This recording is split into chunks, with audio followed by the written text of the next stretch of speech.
Hey everybody, how's it going? Welcome to episode number 64 of Heavy Metallurgy. Happy Friday night. We hope you're all doing well and extending a hearty greeting and salute to our faithful co-pilot, Alan. How are you doing, sir? I am doing good. How are you tonight, Marty? Your other co-pilot is hanging right in there. Looking forward to this topic tonight. I have a new kind of beer to try tonight. So, Ooh, fancy. Some kind of Sam Adams Alpine Lager. It's brisk and smooth, just like myself. So it's got to be good, right? Let's find out. Never know. Let's check it out. We'll do a little air in the metal theologian right here. It's okay. It's not bad. It's not great. It's kind of pretty average. But hey, I can drink that. What's up, Jurgen? Rock and Metal Plus. Good morning. All you folks in Europe that are clinging on by a thread, I'm so sorry. So we appreciate you hopping on for a while. Absolutely. Definitely. Hey, Synthetic Life. Good to see you. Couple things before we get started today and bring on our guest. One thing I do want to put out there. Thinking about doing another set of t-shirt designs. If any of you out there are a budding artist and have some cool designs that we can maybe discuss, hit me up. I'm not too hard to find. Go to the Bindrune, go bindrune@charter.net. It's a good way to get a hold of me or find me on Facebook, however you want to do it. I've got some artists I can work with, but I figured we'd try someone maybe that's in our chat that can draw pretty well. We have t-shirts available and they've done really well. It's a really killer design done by Nate Burns. Nate's super busy, so I hate to bother him for another design, but it'd be good to spread it around and get some people in the community maybe involved in a part of this as well. So yeah. Thanks, man. Thanks for the shirt praise there. Appreciate that. And there are ways to donate to the channel. You can buy a t-shirt, links in the description. There's also super chats are available in the chat bar. You'll see a little $sign. It's just a donation to help out the channel, helps us with gear, helps us with the monthly StreamYard fee, helps with other tech issues that might arise in the fact that we're doing this 3 times a week typically. Again, you don't have to do it, but if you do it, cheers to you. We greatly appreciate it. The last batch bought Alan that nice new fancy mic he's talking into there. And the one before it bought this mic that we're talking into right here. But there's also some people have commented saying they can't hear us very well. Can you hear? Is the volume good? It should be good. I don't know. There's only been like one complaint. So yeah, if something does sound off, just post in the chat and let us know. We do sound checks with one another and with our guests, before coming on. Sometimes everything sounds good on our end, but if there's an issue where it's not coming through to the rest of you, just give us a holler. Let's see, a couple of other things to plug and let folks know about if anybody has missed it. Jeff Wagner's book on Fate's Warning, which is titled Destination Onward. This is now available. You can order it through the Radical Research Podcast website. I have gotten a little over halfway through it. It's an excellent read, which coming from Jeff, you wouldn't expect anything less. He's an amazing heavy metal journalist and author, and it's a band he's very passionate about. So it's been an excellent read. I'm right up to the section on parallels currently and still working my way through it. So if you didn't order that yet, go over to the Radical Research website and pick that up. And just one other note, there's been at least I've been getting a lot of Bandcamp notifications this week. So bands are putting out some new stuff, including a couple of tracks from Panopticon. Yes. We had a couple of, it sounded like older tracks that had been touched up and cleaned up and put out. So folks can go check those out on Bandcamp. I think it's only $5 for 2 unreleased Panopticon songs. I'd say that's an excellent deal. Yeah, the name of the release is The End is Growing Near. It's a tape release and digital. The tape release is limited this run anyway to, I don't know if we're going to repress it. We might. It's limited to 300. I'm getting 150. Austin's getting 150 for our respective web shops. And it went live on the Bindrune web shop today, selling quite briskly. It might be sold out. I don't know. I haven't looked. But yeah, End is Growing Near. These are 2 demo songs that were recorded during the collapse and on the Subject of Mortality albums. And for whatever reason, we're kind of just they're both set for respective splits that never panned out. They've been reworked by the audio guru Spencer Morris, and yeah, it sounds killer. It's super raging, fierce American black metal. There's not really any bluegrass involved in this one. It was kind of before that, but it's killer, sounds great, and it's going to be a cool little tape package, kind of a fun little release for the fans. So yeah, check that out. You can get to the through the t-shirt link in the description. It'll take you to the web shop, so check it out. All right. Well, anything else that we need to mention, or should we go ahead and bring out our most esteemed guest? Let's get him out here. It's time. We've denied the internet of his beauty too long. Let's get him out here. Darcy from 6 Strings, 9 Lives. Link is in the description to his channel. If you are not familiar with this gentleman, this fine gentleman from the Great White North, his channel is excellent. He goes through a lot of his collection, has a lot of good things to say about metal. He doesn't just show things and move on. He actually talks about them, and you always come away with a little bit more knowledge than you would have had if you didn't watch. So definitely check out Darcy's channel. And Darcy, thank you for joining us at short notice, as always. Thank you, guys. And I didn't realize you both are suffering from concussion with all these compliments. I don't know. It's making my head even... Like I told Alan, showed me the thumbnail earlier, and I said, "That's a bit better than having my fat head on your on your thumbnail." You know, sometimes it's like a tomato on a toothpick. But hey, how are you? Awesome. But anyways, you guys, thanks for having me. I'm always kind of at the ready to fill in. Hey, Jurgen.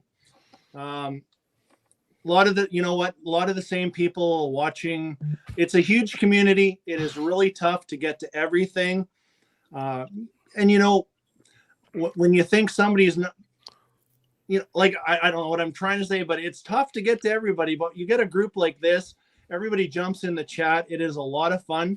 Yep. It's a lot of fun doing this, but it's also a lot of fun being in the chat too. So, hey, awesome. Yeah, so thanks for having me, you guys. I really appreciate the invite. Well, we love having you, and again, it's you're exactly right. The community is growing around here, which is really nice. The chat is a very welcomed and necessary part of this show. We try to include everybody as much as we can. A lot of people bring a lot of great topics to the show as well. It keeps us going in different directions. So again, everybody in the chat that joins us every week. And also one other thing to note, I know the Fridays are a little easier for people to watch stuff, but Alan and I have been trying to do content throughout the week as well. Tuesday we didn't do this week, but typically we're doing Tuesday, Wednesday, and Friday. Wednesdays are our album club, and 2 weeks ago we covered the new Dissection. This past Wednesday we talked about Testaments of Formation of Damnation. Next week we're going to be talking about Dark Angel with our friend Jim Clifton from Iwas Recordings.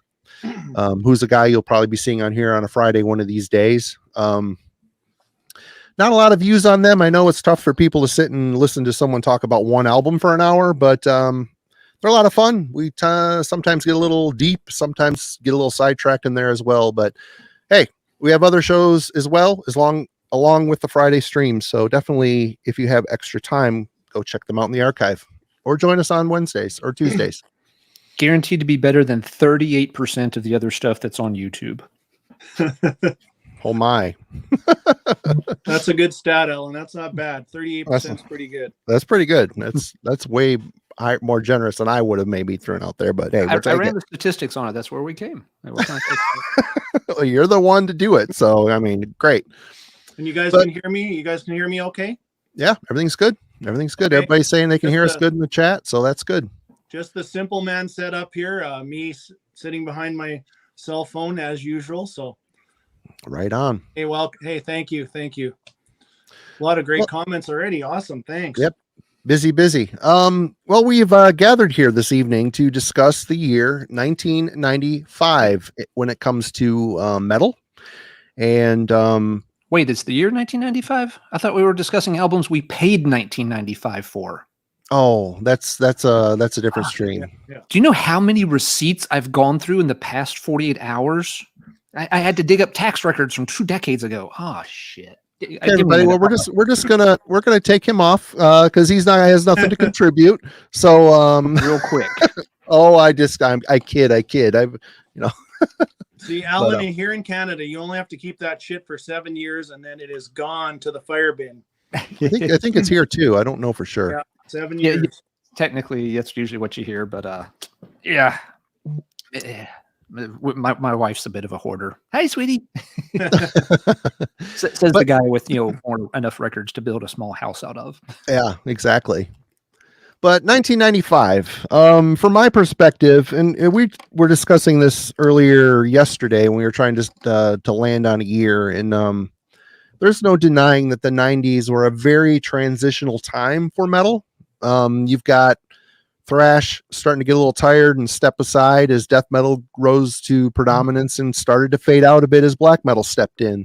And where does traditional and power metal sit within this sphere? I mean, obviously killer bands are still releasing stuff, but it just seemed, from my perspective, it seemed like the metal continuum was focusing on Scandinavia and Europe, and even some bands here in the US that were starting to stake their claim on more satanic themes and cold / bedroom productions and drum machines and face paint and all that good stuff. But I thought it would be kind of fun to start this out by kind of thinking about where we were in 1995, what was going on with us in our musical collections, and just what was going on in our thoughts during this time when metal was running rampant. We'll start with you, Darcy. What was going on in Canada in 1995? Well, you know what? In my life, that's the year I got married, and still married to this day. Thankfully that I haven't ended up on the street or something. But and my wife was soon after pregnant with our first. My son, I have 2 boys, and 26-year-old and a 24-year-old. And like we were talking in the green room before, not much money for music. You know what? It kind of landed at the right time for me, the 90s, because I could kind of pick and choose what I could afford, what I wanted. And did I miss a lot of things? Yes. I didn't really get into a lot of black metal, not a lot of death metal. Started loving a lot of that stuff later, but not a lot of money to buy. Like I said, was it, am I going to get the diapers or am I going to get the CD? Or there wasn't these streaming services and things you could pay, $10 a month for and get all this stuff. You literally still had to go buy it. And, I would never change that, to be honest, but that's kind of, what was going on in my life. Not really making a pile. It was always felt like, 1 step forward, 2 steps backward type of thing until, you get your footing later on in life, your kids get a little bit older. But as far as music go, I kind of just stuck with a lot of the bands that I, were following throughout the years, the AC/DCs, the Iron Maidens, and some other stuff too, which we'll show. I don't want to give too much away, but that's kind of where I was at. Right on. How about you, Alan? Let's see, 95, I was in college, so doing the college thing. I was just kind of looking earlier at something like, the pop culture stuff, at least for the US. 95 was a weird year. We were paying attention to the O.J. Simpson trial. We were doing the Macarena. We were watching Batman Forever. God help us all. Yeah, kind of some goofy stuff on TV. Friends, Seinfeld, and ER were the big things, which may explain why I didn't watch any TV in 1995. Goofy year. In terms of heavy stuff, I was still listening to a lot of stuff through college radio. picking up whatever would turn up at the local indie record store, special ordering a few things as imports from the same store. It was still locally very much a death metal scene. As I'm sure we'll be discussing, black metal, of course, was making huge inroads by then. It didn't really penetrate into my little corner of the Midwest that much in 95. I started to become aware of a few things with black metal in the fall of 95, but it wasn't all over the place. It was still very much that death metal ruled the roost. American metal was, in a weird place. Thrash was all but extinct by that time. Glam metal was extinct by that time. It was a White Zombie and a Pantera kind of landscape instead. So it's going to be interesting to see what things we have to show tonight for different styles and from different regions around the world. I was, using a lot of things like the Death is Just the Beginning compilations to check out lots of new bands. Century Media, Nuclear Blast, and Relapse were rapidly building up rosters, and so you were always seeing a lot of their stuff getting advertised and turning up in the record store as well. So that's kind of where I was at. Marty, what was your deal musically in 95? Well, 95 for me was kind of a big year. I was very much as invested in metal as I'd ever been. I started to really get in touch with the underground. Being up here in northern Michigan, I was away, 2 hours from Grand Rapids, 4 to 5 hours from Detroit. So a lot of the bands that were coming through, I wouldn't hear about until after the shows would happen. But it started to get a little bit better. I started ordering some stuff that I read about in zines that I started acquiring. And I started to really pay attention to zines. And I got like this newsletter that it was like little reviews with a logo. It was like a front and back paper. And I'm looking at this thing, and I was halfway through my first marriage at that point. And I'm like, you know what? This is cool. This is interesting. Metal Maniacs was very much my Bible, and it was a magazine I could get off the newsstands here in town. So me and some friends started doing some brainstorming, and we, 1995, put this out, the very first issue of Worm Gear Zine. This was, I don't know if there was this says 1995 Worm Gear. It was back in a time where I still had hair on my head, and I had this fucking sweet porno stash, man. Check that out. That thing is a little bit sinister, but it's not one of those top shelf porns. It's more the dark basement-y ones. But this was my first delving into trying to do something creative that I've always been inspired by. And I started writing, and I did a little search. The internet became commercially viable and started to enter people's homes in 1992. This is 1995. And I didn't even own a computer when this came out. I would have to go over to a friend's house and type up, I'd handwrite all my reviews. I'd go over to a friend's house and type up all the interviews in whatever program he had on his PC.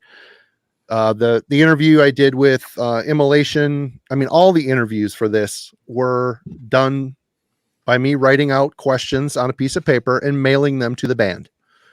And the interviews would come back. I'd have to transcribe them into the computer. So, the internet was happening, but I didn't have a computer really then. Doing this zine got me going into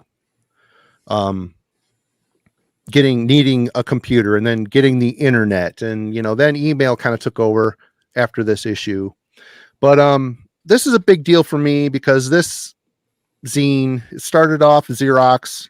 We eventually went newsprint at the end of the Worm Gear run. We were doing 10,000 issues. It was free. We'd give them away. We had labels sending them out in their distro. But this was the first big one, and it put me on the map with one Jeff Wagner, who at the time of this was a publicist for Relapse Records.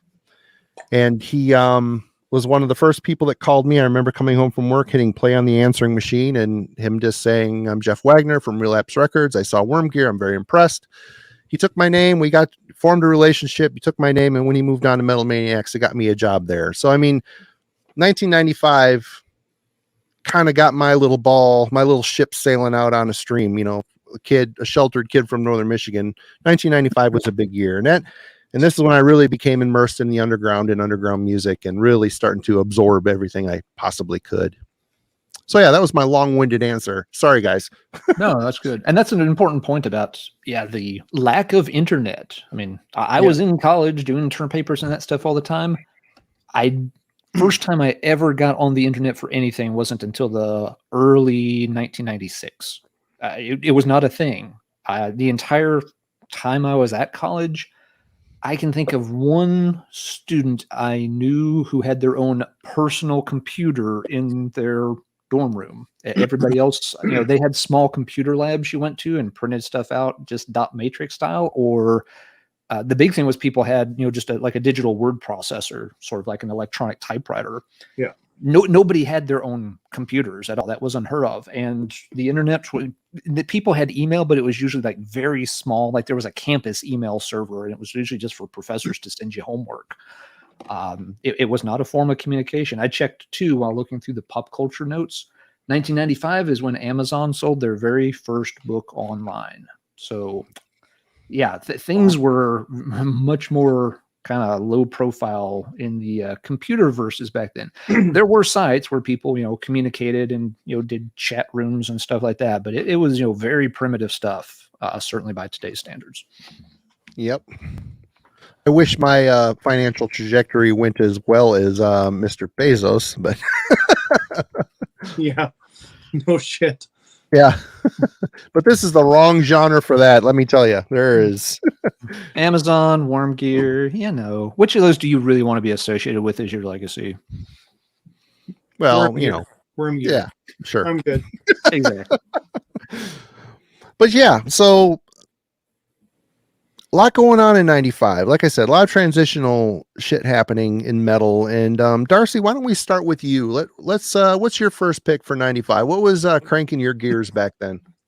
Okay, so I got when I started pulling these out, I have a good solid mix of stuff that I actually bought, in and around when I could afford it. So around 95, let's say. And then there's another batch here that, got a year or two after. And then there's a bit of a batch that I got years later that I love just as much today as I do then. But my first pick today, Alan, is King Diamond, The Spider's Lullaby. It's a great album. So this is 5 years after The Eye. And, I know a lot of people love those first 4 to 5 King Diamond albums. I know the drums on The Eye bother a few people. Whatever, I can look past that. But if you've overlooked this album, this one is an awesome album. It's not a full concept album. I'll pull it out of here so it's not glaring. So this is one of the, only King Diamond albums that, maybe it is the only one. I never really thought, but the only one where half of it is a story, which is The Spider's Lullaby, the second half. And the first 6 songs are kind of standalone, and they're probably my favorite. Basically a whole new band here. Also, just Andy and King are left with 3 new guys. And, I read in an interview that Andy said this was a tough album to make with, 3 new guys and just him and King. But if you check out, it goes into this song called From the Other Side, which is awesome. Great song. Love it. Some of my other favorites on here, The Poltergeist is awesome. Oh, it's a great song. And Moonlight, and even the Spider's Lullaby story, which is the last 4 songs. But I'd say if you missed out on this one, this is let me see, King Diamond reunited with Merciful Fate in 1993, and The Shadows came out. And then in 94, Time came out. 95, this came out. 96 came, what was it? Into the Unknown. It was like back and forth, King Diamond, Merciful Fate, and actually there's 96 and 98. There is a King Diamond album and a Merciful Fate album for like 2 albums in 1 year. So obviously King was super busy, but this I had on cassette tape in and around release day, and have bought it on CD since, and I actually even have it on vinyl. But awesome album. If you haven't heard this one, check this one out from King Diamond.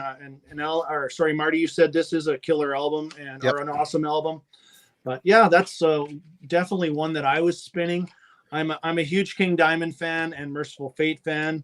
If you've watched my channel and for any length of time, but yeah, great album from 95. I think obviously in Europe and things, King Diamond was carrying the torch.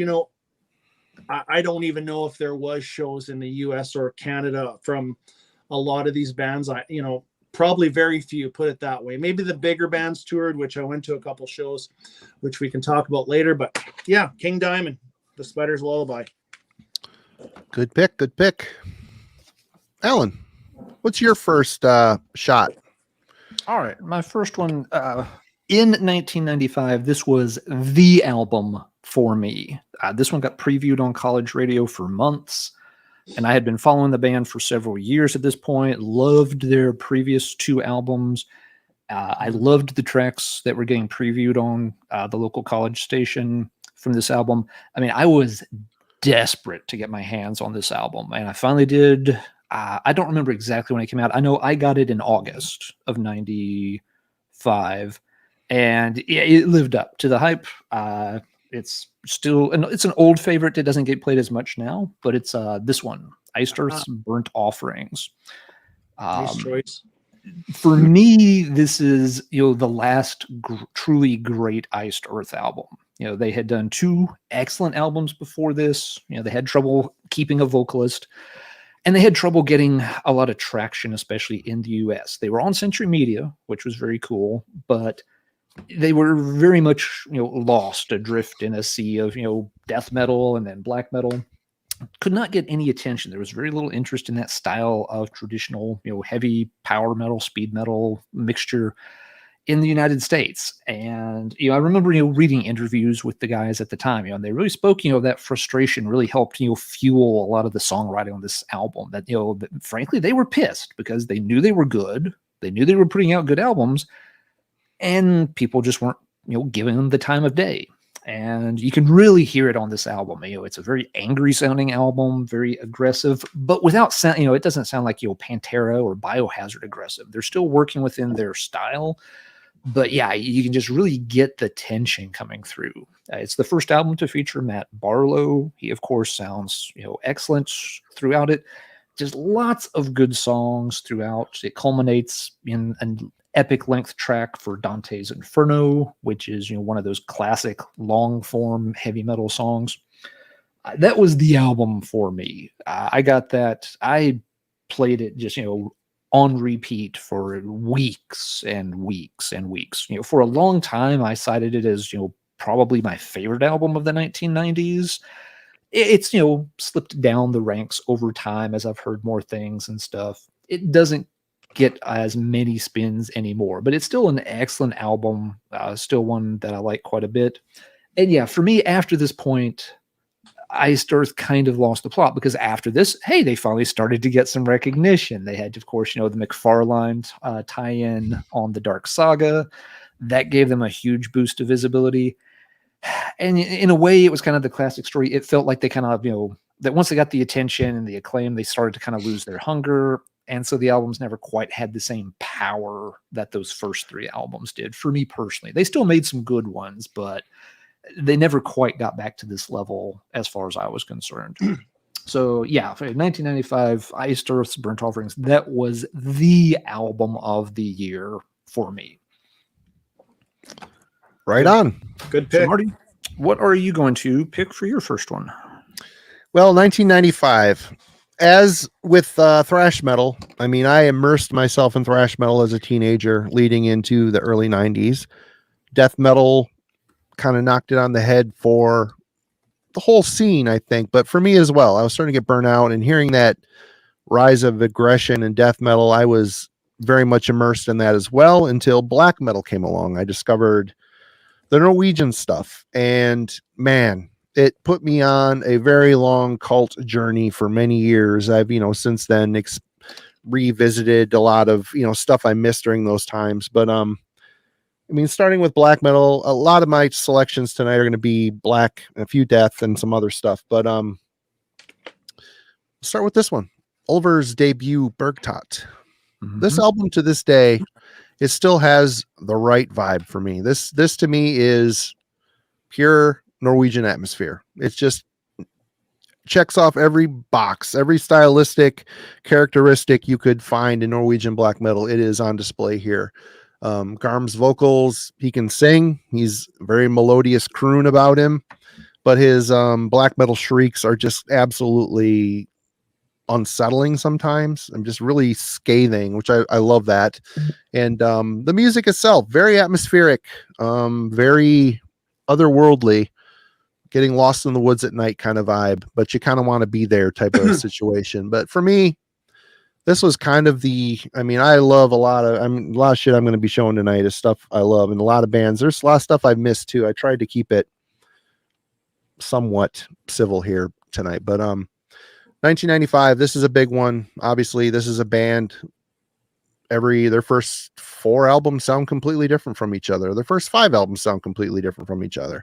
A lot of bands like that, especially in Europe. But Ulver, Bergtot, definitely if you're not a fan or not familiar, or you prefer the Depeche Mode side of this band, definitely check out their black metal years as well.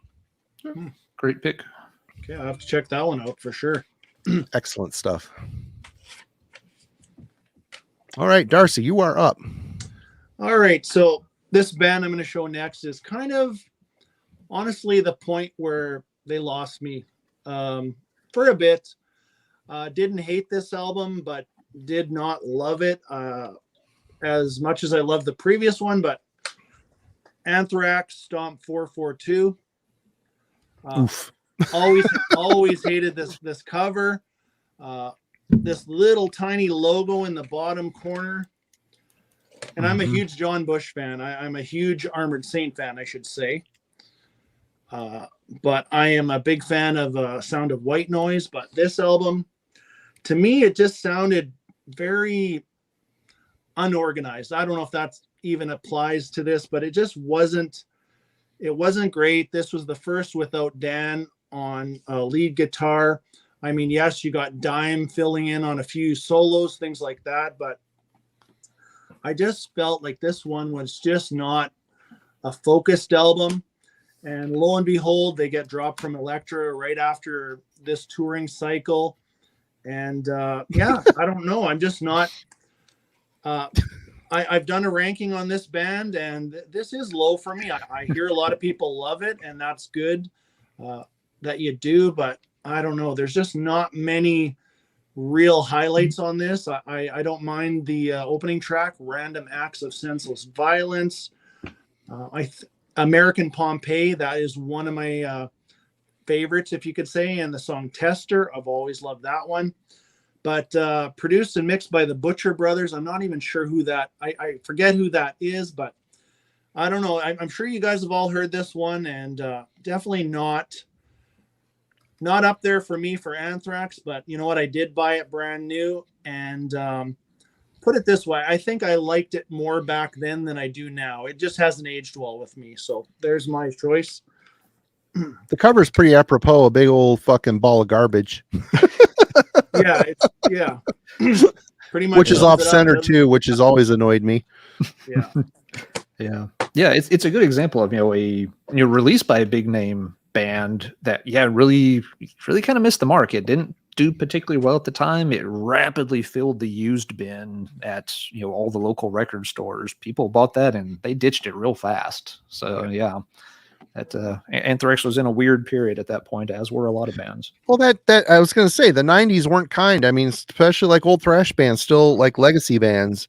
And you had Carcass put out Swan Song, which some people love that record. I think that record sucks. Dismember put out Massive Killing Capacity, which Sweden had a bit of a problem. Entombed kind of reinvented the steel again, if you would kind of want to say it that way, by making death metal more groovy. I mean, even Dismember wasn't immune to it. They had a very consistent run, but Massive is a very groovy, kind of uninspired record in my opinion. So I mean, a very weird time for metal for sure.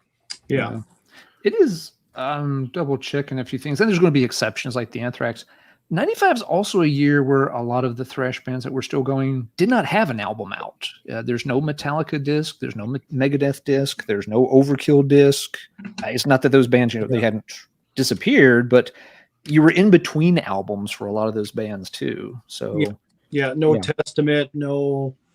You said no Overkill that year, and nope.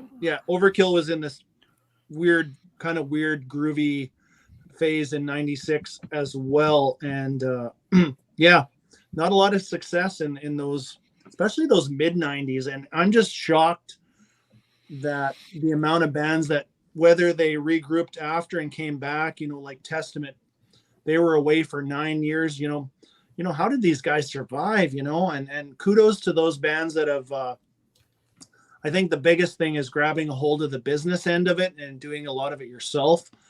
Where that was their kind of wake-up call in the mid-90s of like, okay, we can't afford to pay this guy, this manager who's doing nothing when we should be doing it. And a lot of them have figured it out, and good for them, good for us because they're still around. Yep. Yeah, but just checking some of the other words, like even Pantera didn't have a 95 release. Dio doesn't have a 95 release. Checking Motorhead right now. I didn't come across one earlier when pulling titles, and Oh, well, let's see. No, Motorhead did have Sacrifice come out in 95. Maybe we'll talk about that later. But a lot of bands were sort of in between things, it seems. Yeah. Okay, Alan, what's your next one? Okay, another huge one in the mid 90s. This band could do no wrong for pretty much the entire decade. They had kind of picked up where Halloween left off and took over the European power metal roost.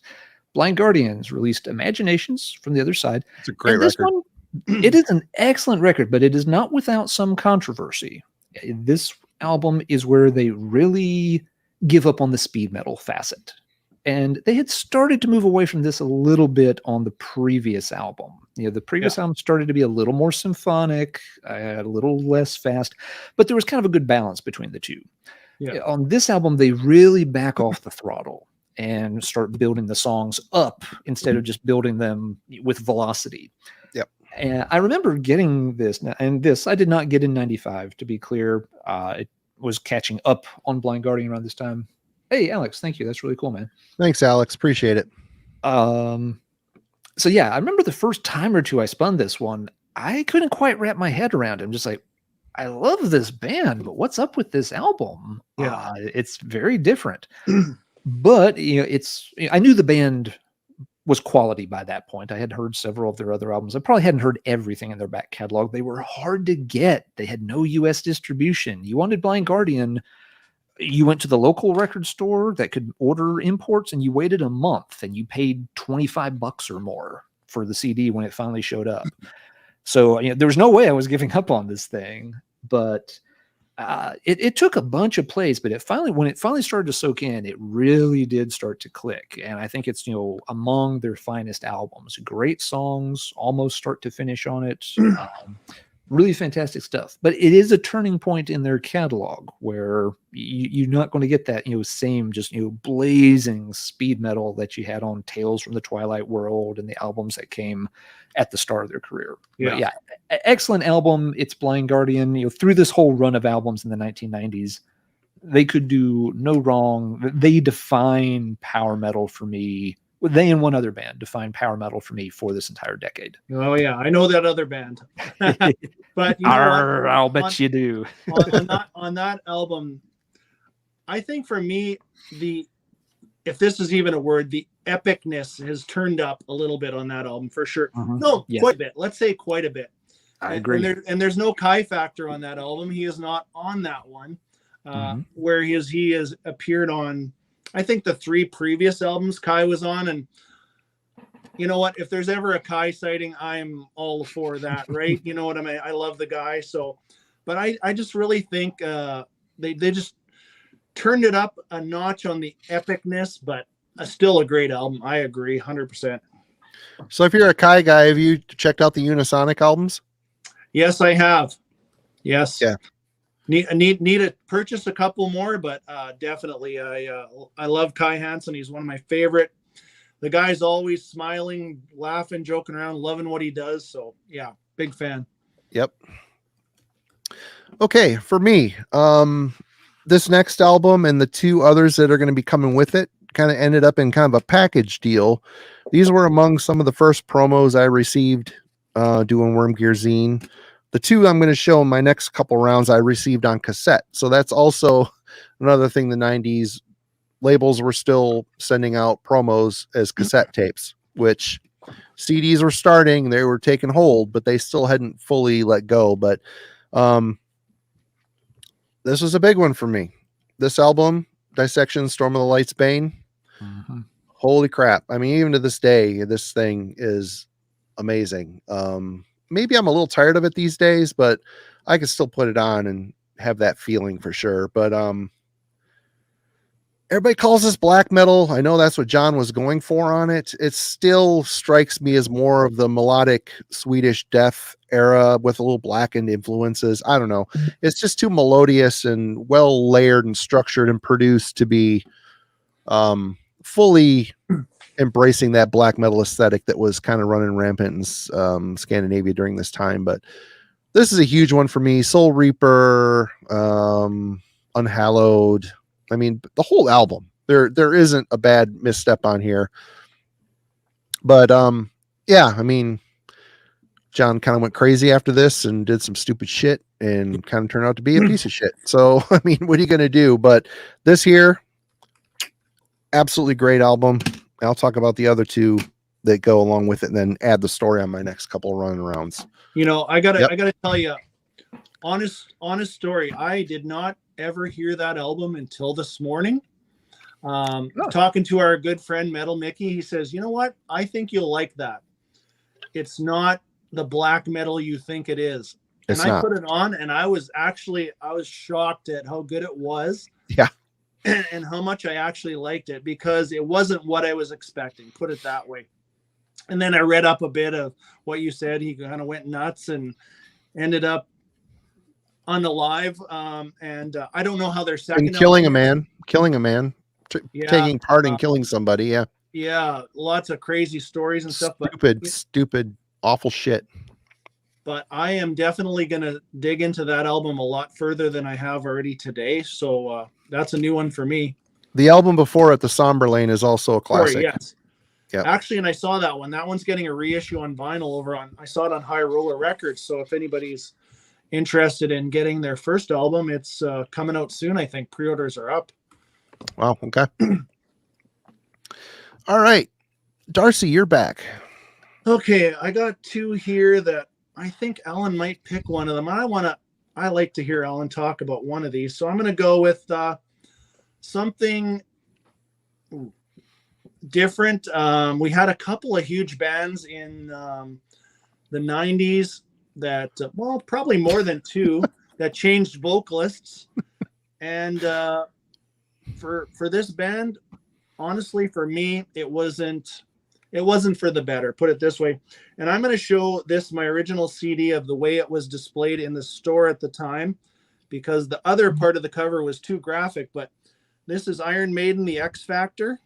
And that's how it was displayed in the store with the wrap on, was this side, actually, instead of the cover that you know.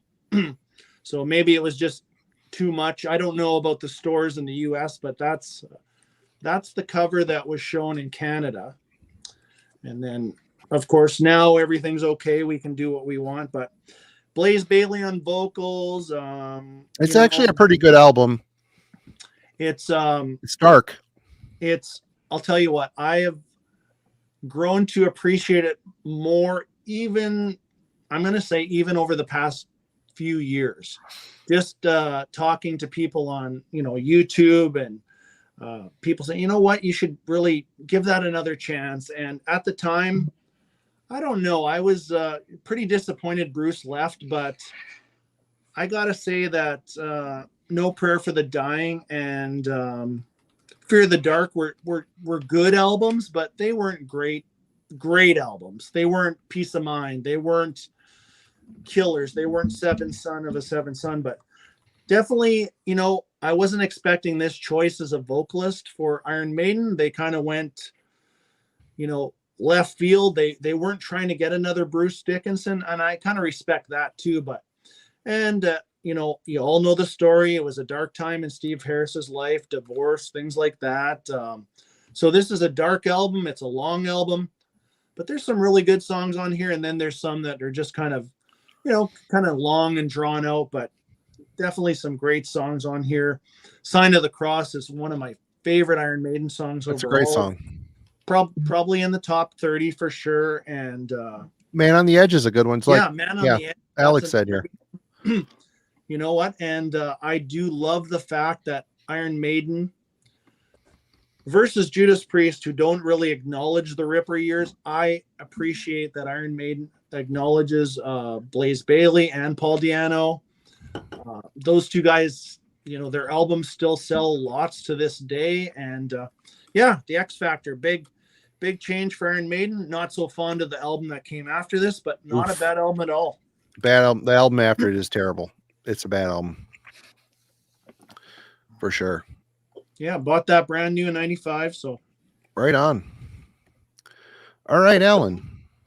Let's see. I'll switch styles a little bit. Yeah, the Iron Maiden, that's a good pick, Darcy. It's a very different album in their catalog. Like you said, it has a very dark tone, but it works pretty well. Definitely so. This came out in '95, and this was another one where a band was changing direction from what they had done before. My Dying Bride did The Angel and the Dark River. I hated that album when it came out. I hated that album. You can hate it twice as much because I have two different versions of it. Much like I have two different versions of Dissection. Why? Because I'm a sick little collector monkey. Mm-hmm. But this was a very cool band at the time. The sort of Peaceville 3 sound was a big thing in the years going up to this. But yeah, bands were already drifting away from that quite a bit by this.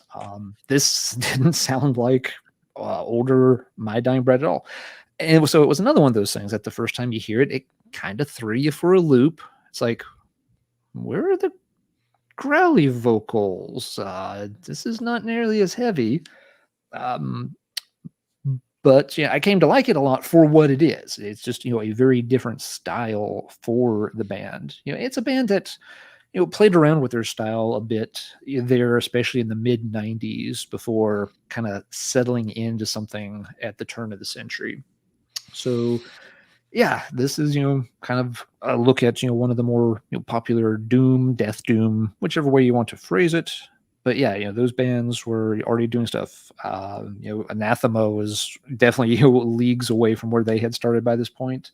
And even Paradise Lost was too. Maybe we'll talk about those in a little while. We'll have to wait and see. But yeah, I do still enjoy this one. It's not something I pull out of the My Dying Bride shelf all that often, but I do think it's a very, very good release from them. Just different from what they had been before. I do have to comment on that album for a second here. I was a big My Dying Bride fan. I love the early albums, the EP and the As the Flower Withers, even Turn Loose the Swans. I was a huge fan of Aaron's just fucking abysmal death growls. Such a great screamer. And then that album came out. I bought it when it came out. Like Tom mentioned, the original press is white cover. But I haven't spun it since it came out because that album made me so pissed. No death vocals at all. Very dreamy Gothic feel, in which I like Gothic music. I don't want to say a guilty pleasure. I mean, I don't care. I like that stuff, but it just felt so wrong. I hated it so much because of that. All that whiny vocals throughout the whole thing. It rubbed me the wrong. Chat my ass. Anyway. Mm-hmm. Oh no, I can see for a lot of folks it would have been too different. I definitely get that. Definitely. And now I might like it. I should probably put it on again and see, but left such a bad taste. I probably listened to that album twice. So I never gave it much of a fair chance, but all right, I'm up next. This was one of the first packages I got from Earache. 3 tapes came in. It was the album I'm going to show next. Extreme Noise Terrors. Oh fuck, I can't remember the name of it. And then this, Slaughter of the Soul. I got rid of the promo tape, but this is my favorite At the Gates album. You know, wrinkle your nose all you want, all you elf purists out there that love those obtuse riffs. And yes, Marty is being an old man. Fuck it. Hollering at the clouds, get off my lawn, all that stuff. And I do. I love Fields of the Nephilim, but that's different. That, you know, Fields of the Nephilim didn't start off with killer death vocals and then go to wimpy, whiny vocals. Anyway, Slaughter of the Soul. We talked about this recently on the channel, so I'm not going to delve too much into it, but this album to me is great. Yes, it influenced a legion of mall metal, new metal type bands, which is unfortunate. It's the same, you know, the Cannibal Corpse era inspired millions of bands that sound like Cannibal Corpse. So, I mean, it's hard to hate it isn't hard to hate the founders of the sound, I guess. It's quite easy to do, but this to me is Thomas sounding the best vocally. He always sound burnout on the other stuff to me. I do like some of the old stuff, but this is the one I typically grab if I'm going to listen to At the Gates. And this was a big album. I listened to the crap out of this when it came. Absolutely. Big part of 1995 for me. Yeah, all right. I mean, that's become one of the, you know, real sort of almost mythical releases from that year over time. Yep. All right, Darcy. All right. Alan actually mentioned this album a few minutes ago, 10 minutes ago, whatever. But this is the 12th studio album from Motorhead, Sacrifice. I think, and I think this is their first on SPV. They label change. Last is a 4-piece. You know, the guitar player Wurzel, he left after this.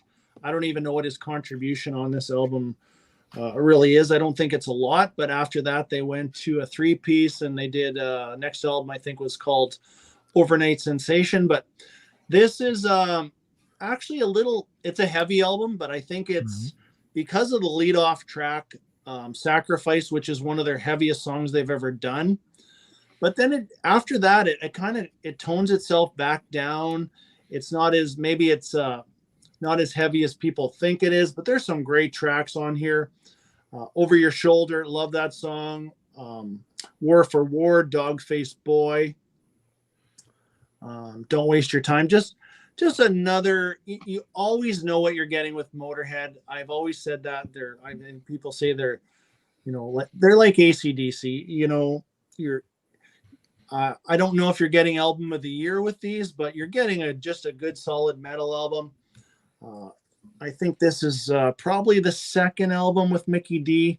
I think he came on during actually a couple tracks before Bastards, and then he became a full-time member. Great drummer.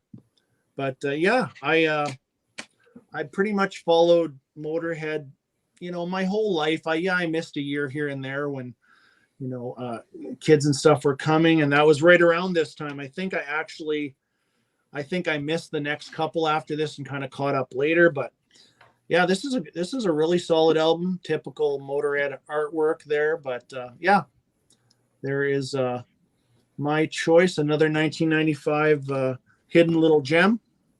That's a good album. It is a good one. It's where Motorhead started to get a little more visible once again. They started to get a little more label support. You could find their stuff a little easier. Because Bastards was the previous album, right? And that one was always a bitch to find.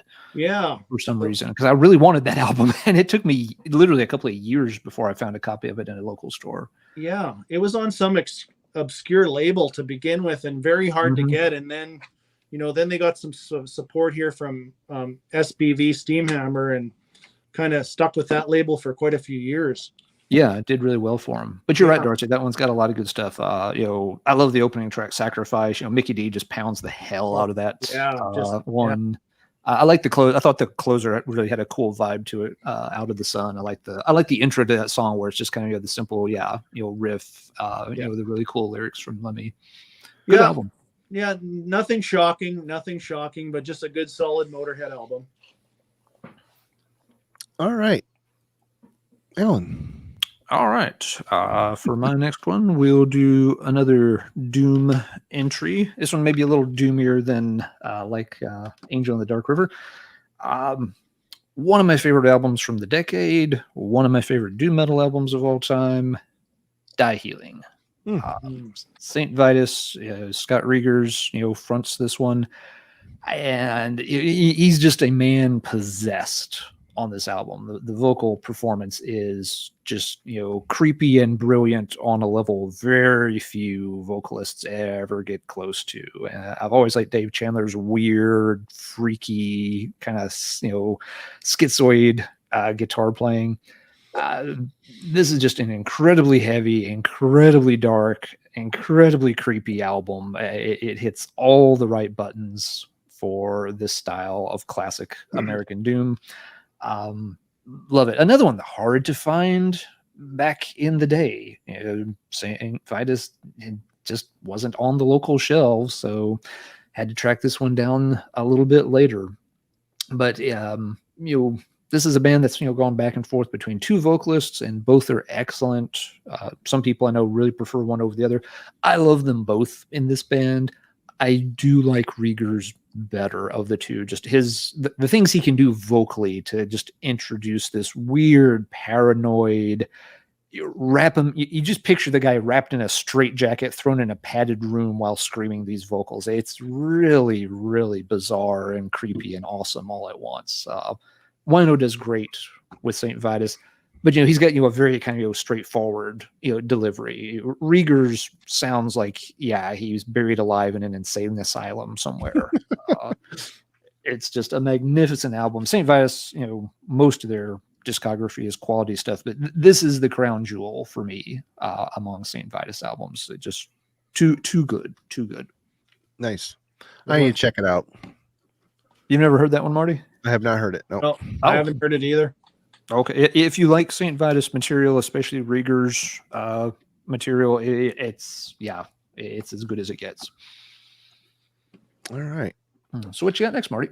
All right. For the third of this early review package, it was sent, of course, Morbid Angel's Domination. Looking back now, this is an album I really never listened to, but when it came out, I listened to it a lot.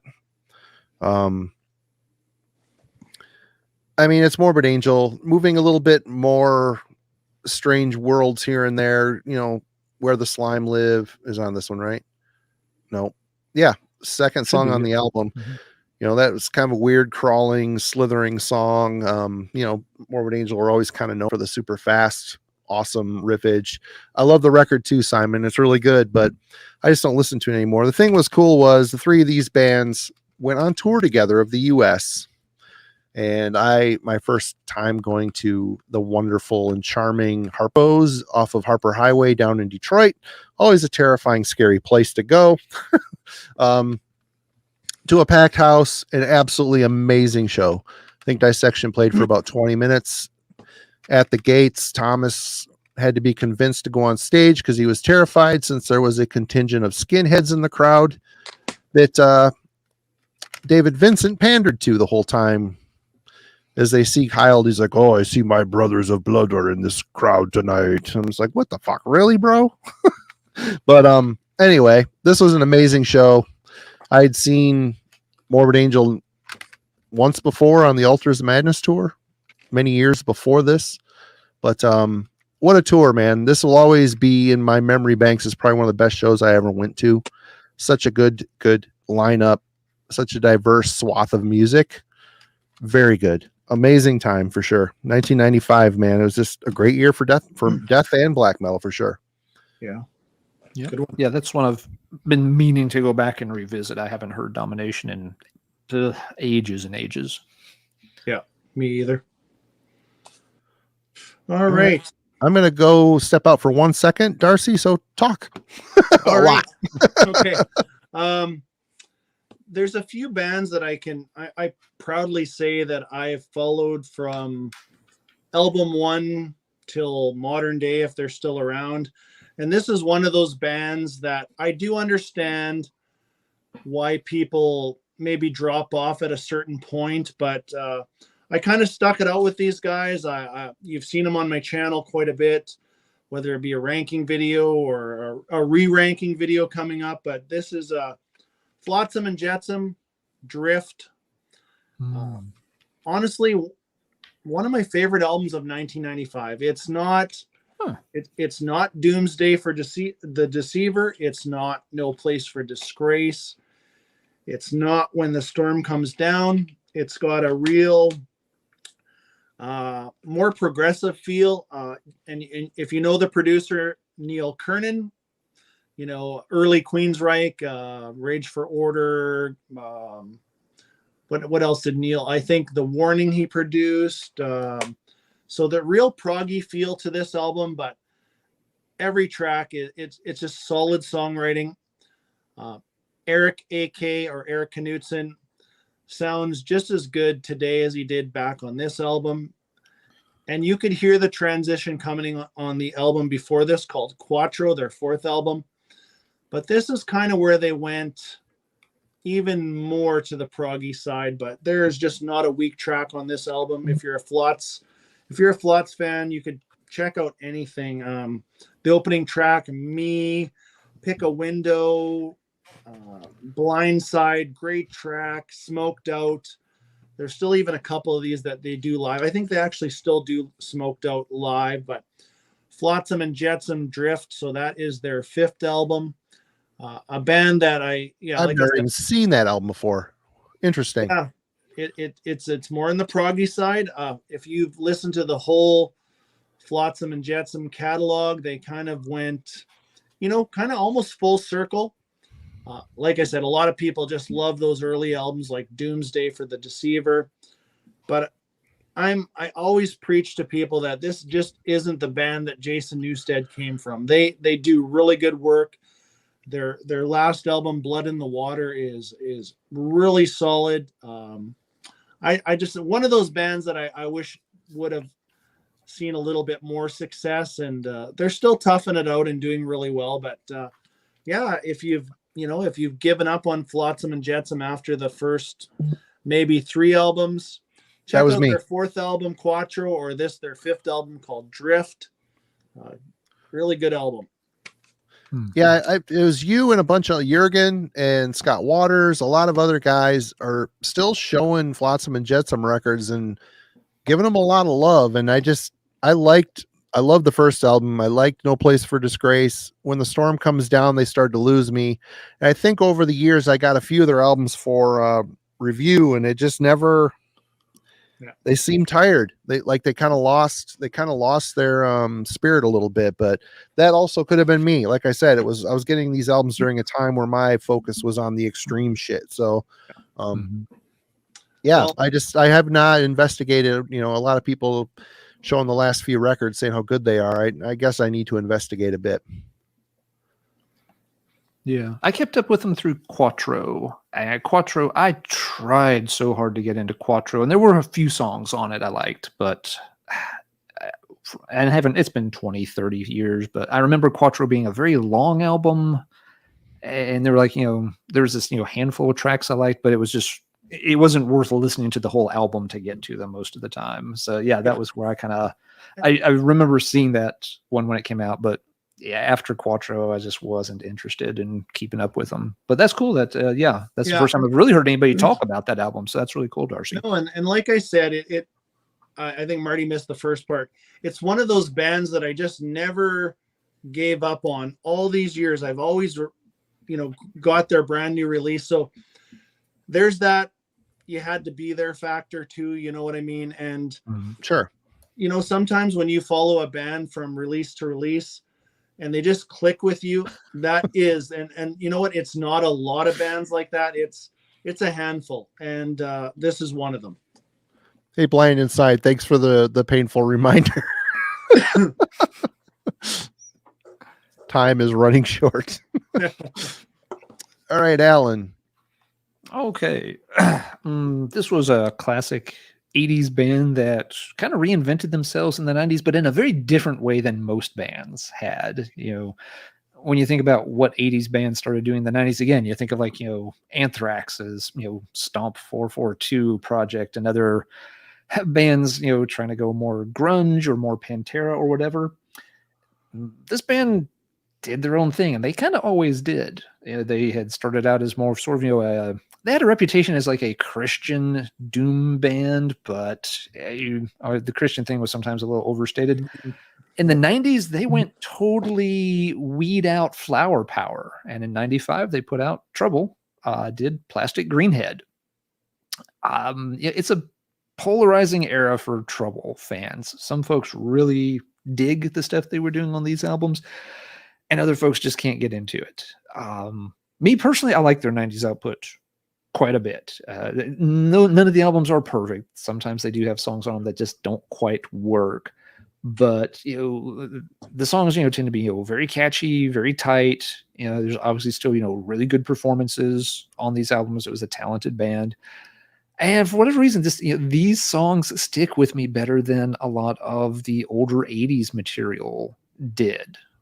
Nothing against the 80s material really, but I've never had it on the same high pedestal that a lot of fans do when you talk about those first 2 or 3 albums they did. The 90s albums, again, I'm not going to claim this is one of the best things that came out the year, but they always were a fun listen. I can still go back to listen to like this and Manic Frustration, and for the most part, they are fun. Again, there's a couple of clunkers on each of those albums, but I do like, what they were doing here, and that's they found a different niche to go in rather than just being like, hey, I hear that Biohazard's pretty cool with the kids today. Maybe we should try to sound like Biohazard. They found their own unique lane to go into. Yeah, right. I've honestly never heard that one. It's a good album. I prefer the older. Run to the Light's my favorite. I liked the self-titled too after I got acclimated to the more stonery vibe, but that's a good record too. It really is. All right. Your turn then, Marty. Okay, I'm going back to Norway for a little bit. Okay, I'm just going to grab a drink. Right on. We're going to go with Dodheim's Guard, Chronic Till Konga. This is the band's debut album and my favorite by the band. They're at the time notable for Fenris down here playing bass on the album, which the bass lines are actually quite good and they stand out really nice. Kind of a folky element almost, but this is really strange Norwegian black metal, but still sounds Norwegian. Ripping, very cool, very atypical, interesting riffs. Love this record. This was back in the 90s, man. To get these records, you had to pay $25. I'm looking at this stack of some of this stuff and start tallying up the money I paid just to keep up with this Norwegian shit during the time. It wasn't cheap, but this is my favorite Dodheim's Guard. Yeah. Alderan on vocals, excellent vocalist. Vic Noctic, which went on to be, we just covered the band Dolven. I can't remember the name. I have to see it to say it in Norwegian. Yeah, so it's a tricky one. It's a tricky one, but he sings on that too. It's very, very good. But this here is so good. Dodheim's Guard, Chronic Till Konga, really good, kind of underrated Norwegian black metal. As these guys went on, they got a lot more electronic and industrial and strange. I know 666 International is one that kind of a polarizing record. If you love it, you love it. And a lot of people, I was like, including me, I like industrial music, but that album always kind of put me on the fence for sure. Monumental Possession, the one that came after this, was a lot more just churning, straightforward Norwegian black metal. This is the folky, weird one. There isn't folk elements per se, like, classical instrumental instruments. It's just the riffs are really strange, and it really gives this album a really cool vibe. Excellent album. Never have heard that one by them. Just one of those bands, again, I never really came across their stuff much. It's a good one. You should definitely check it out if you get the chance. You're back, Darcy. Okay. We had talked earlier, and before we went live, we were talking a little bit about maybe some bands from, or some albums that came from bands in the 90s or 95 today that we're talking about that we didn't know back then and maybe discovered, years later. In my case, this band, because of what was happening in my life, I kind of missed out on a lot of the death metal that I probably gave it a wrong assessment back in the day. I can't understand the vocals. I can't listen to this shit. And that happened to me. And later on, I discovered a couple of death metal bands, more than a couple, but this is probably, I'm going to tell you, this is probably my favorite album of 1995, and that is Death Symbolic. Sorry about the glare. I could take that off, but you guys know this album. The sixth album from the legendary Chuck and Death.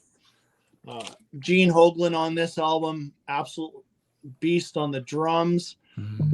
I just absolutely love, and I got to say, I'm more of a fan of the more technical Death albums. I don't even know if I would consider the early stuff death metal for sure, but once you get around the area of Human and through Sound of Perseverance, maybe death metal on the vocals, that obviously that's what it's all about. But man, this is just, well, yes, I agree. This is a masterpiece, one of my very favorite Death albums.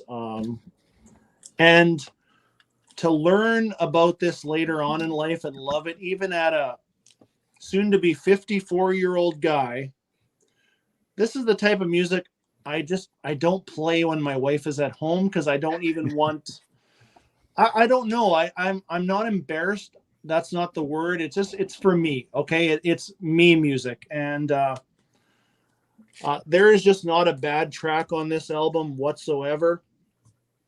1,000 Eyes, Zero Tolerance, everything. I had mentioned in one of my last videos, there's a little conversation in the comment section. I've never been a what if guy, but man, what if Chuck was still around?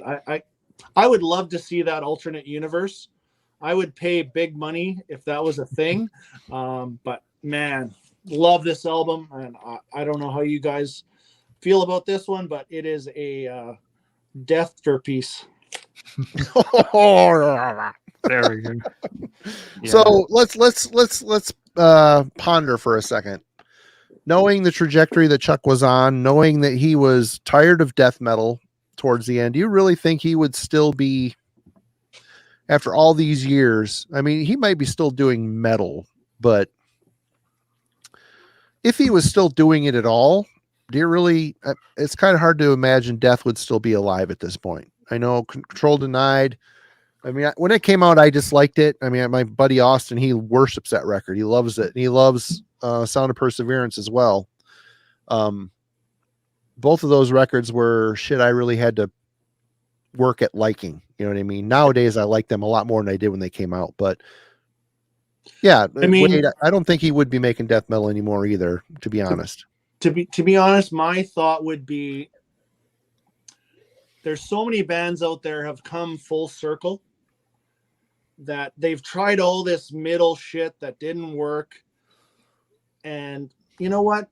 All the power to them. I'm glad they did try it, because we always, it's common to say, oh, they made the same album. But I think eventually Chuck would have came. I mean, we're never going to know, right? But I think eventually he would have came around again. I know he was a different sort of guy, but he was a genius. He was an innovator, innovator. Like I said, I'm not a big what if guy. So, I mean, and we're not going to know that answer, but yeah, it's impossible. I mean, yeah, what happened was supposed to happen, apparently. I will tell you that I pretty much love everything he's done, and I'll just keep on appreciating that until it's my time. Yep. Yeah, it's a great album. I always have trouble ranking Death albums because they're very different from one another, so it's hard to compare them. But yeah, this one is one I've always liked. It for a long time I only had a promo copy of it, but I eventually got the original as well. Yeah. There's no telling what he would have ended up doing if he would have stuck with the. I don't know if he would have stuck with the sort of power metal direction of Control Denied. I don't know. It felt like something he wanted to do at the time, but it might have gotten it out of his system pretty fast and moved on to something completely different. He could have gotten way into something more like the cynic direction, even, gotten really out there with more proggy or techie stuff. Don't know. Never will. Yeah. Christian, good to see you. Thanks for joining us. Glad you could catch us live. Awesome. All right, Alan. Yeah, that's a great pick, Darcy. I think that was one of the monster releases for that year. Absolutely. Just in terms of anticipation and reception and how well it's held up. And it's funny. One last thing. I mean, that band Left to Die. I mean, it's got Rick Ross in it. They're touring the U.S. right now. They were going to play Michigan this past week, but Hamtramck had a power outage and the show got canceled. But it's Rick Ross from the Leprosy era. They're playing Leprosy. Got Matt Harvey from Exhumed on vocals and guitar. I mean, all these tribute bands to death going around, and someone mentioned he'd probably be doing a reunion. Chuck would probably be doing a reunion for money, and that might be right. It might be true. Who knows? Yeah. Mm-hmm. Could be. Okay, did somebody say German power metal? Yay! Oh, here we go. Yeah. Bring out the burrito. I'm gonna get ready. Out the burrito. Yeah, I mentioned earlier that when it comes to European power metal, Blind Guardian was the band of the 1990s decade. But there was one other band that was running just as wild as Blind Guardian was. Running Wild. Yay. You know what I did there. Uh-huh. It's funny because, Running Wild obviously goes, way back through the 80s, but, through the 90s, they, released, an incredible string of great records, some a little better than others. They kind of started running out of gas towards the end of the decade, which was a real shame because in the early and mid 90s, this style of metal was not popular in America. It did fine in Europe and Japan and other markets, but nobody cared about this in the United States. And it's when they were at their peak. And then by the end of the 90s, when people were like, oh, hey, look at this Hammerfall thing. We love power metal again. Running Wild, that was kind of when they started to, hit the skids a little bit, which was kind of sad. They missed out. But anyway, Masquerade was their album from 95. It is the last really top-notch, over-the-top, incredible Running Wild album, at least for a long time. The one after this is certainly not bad. But after that, they were running mild for a while. There we go. That one got a chuckle. Now you're finally getting your steam up. You're getting your steam rolling. Sorry. There we are. We're ready for boarding now. But this one, it still has, a lot of, just, the real power speed metal bite that you want from Running Wild. I do know some folks were not happy with the production on this album, that it sounds a little thick, maybe a little muddy at times, but it never bothered me personally. It's still good. Is it as good as, say, Black Hand In or some of the previous albums? Not quite, no. But it's still in that same zip code. It's not like it's leagues worse either. Classic, piracy thing. It's all the normal themes: piracy, freedom, all that kind of stuff. It's the band still firing on all 8 cylinders, absolutely. So got no love stateside when it came out, but Running Wild were still at the top of their game in 1995. Hey, Rocket Metal Plus. He says, am I the only person that owns no Running Wild? Don't get me wrong. I just never heard an album by them. Oh my gosh. Their stuff was always hard to get in the US. It very much was. The only way you got Running Wild albums in the United States in the mid 1990s that I know of, and I tried a lot of ways, some I'm not proud of, but there was a distro in the Northeast called Sentinel Steel Records. It still exists. He still sells on Discogs. It's a one-man operation. And he ran a small zine and did everything he could to bring in as much European power metal as possible. It wasn't always easy. his selection sometimes was limited. It wasn't cheap because he had to pay a lot to get it over here. But Dennis brought a ton of that stuff in, and it was one of the only outlets. Again, other than going to the local indie store, saying we literally at one point went to the local indie store and was like, "Can you get us a Blind Guardian album?" This was me and my buddy, and they looked up. It's like, the band is listed here. They don't have any album titles though. We're just like, just get whatever. we literally bought an import CD. It took them a month to get it delivered, and we didn't even know which album we were going to get. We just knew it was going to be a Blind Guardian album. That was what you were dealing with. Dennis and Sentinel Steel was the only distro I came across that had a lot of that stuff readily available stateside. So I sent that man a lot of money during whatever I could scrape together during those college years that wasn't being spent, on dates or textbooks or that stuff. I washed a lot of dishes to pay for my German power metal habit around 1995. And if anybody, and there's like Mark. How you doing, Mark? Definitely another guy has not heard Running Wild. You're missing out on some great German heavy metal. I mean, Rock and Rolf is an amazing riff writer. Black Hand In, Death or Glory. There's the middle period is a fantastic bunch of heavy metal. We did a stream. I think Alan and I ranked the Running Wild albums at some point. They're not really like early Halloween. They're much in their early stuff was very Judas Priest flavored, kind of a darker Judas Priest early on, and then they kind of developed a little bit of their own flavor of German power speed metal. They always got a little bit of crap for the pirate look and thing, but it's done very well. Again, the piracy thing to them was a lot about sort of freedom, not having to answer to anybody.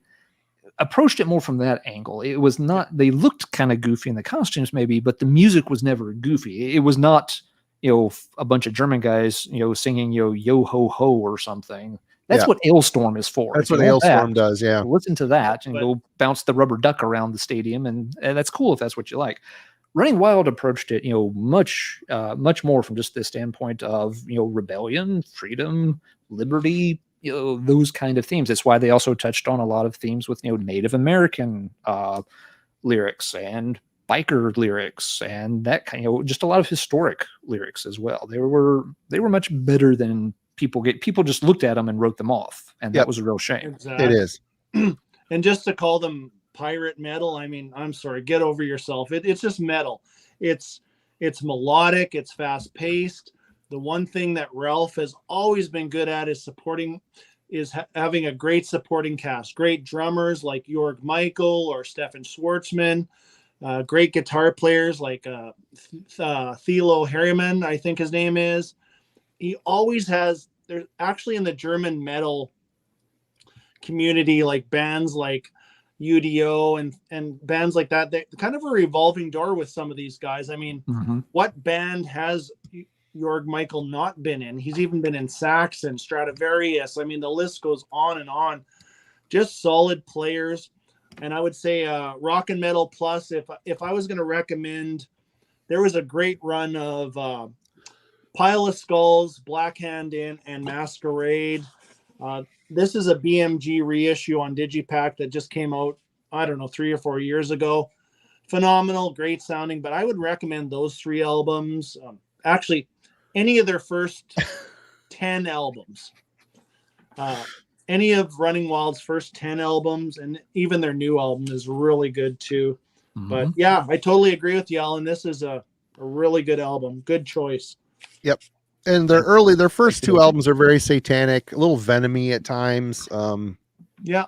I take issue with that, sir. I take issue with that. But I'm not going to steer us into those particular rocks tonight, but I actually just a day or two ago put together a video contesting whether there's really that much Satanism in those first 2 Running Wild albums. And that's another thing. Adrian, son of Satan. I mean, the first album is full of it. It's full of it. It's not as full of it as people make it out to be. It's actually, and if the folks in the chat are not familiar with Let's Talk Metal, it is Alan's channel. He posts typically every Tuesday. some very excellent metal related videos. So definitely go check out. I have a link in the description. Go subscribe to Alan as well, along with Darcy 6 Strings 9 Lives. Get both of these guys on your radar. They're putting out good quality shit as well. So Thank you, sir. When is this airing, Alan? When is this? Next Tuesday? I think I've got it set for next Tuesday. Okay. It may be one more week out, but no, Marty, I literally sat down with both those albums, gone through every lyric on the first 2 Running Wilds and the EP, and I've compared them to other 80s black metal albums for a point of reference to see just how much Satan there is compared to some of their supposedly, blackened colleagues from that era too. Black Demons, Soldiers of Hell, Preacher, Diabolic Force. Wait for the video, sir. I'm not going down that rabbit hole because it will be out Tuesday. That's tame shit, man. That's nothing. It's tame, but still, at the time when I was younger, I thought it was pretty cool, evil shit. I don't know. Absolutely. All will be revealed in the video. I've already recorded it. I'm not going to spoiler the whole thing right now. But I spent a few hours going through Running Wild lyrics and song titles from other bands, trying to line up. It has always bugged me a little bit that people were quick to put those 2 Running Wild albums in that 80s black metal category.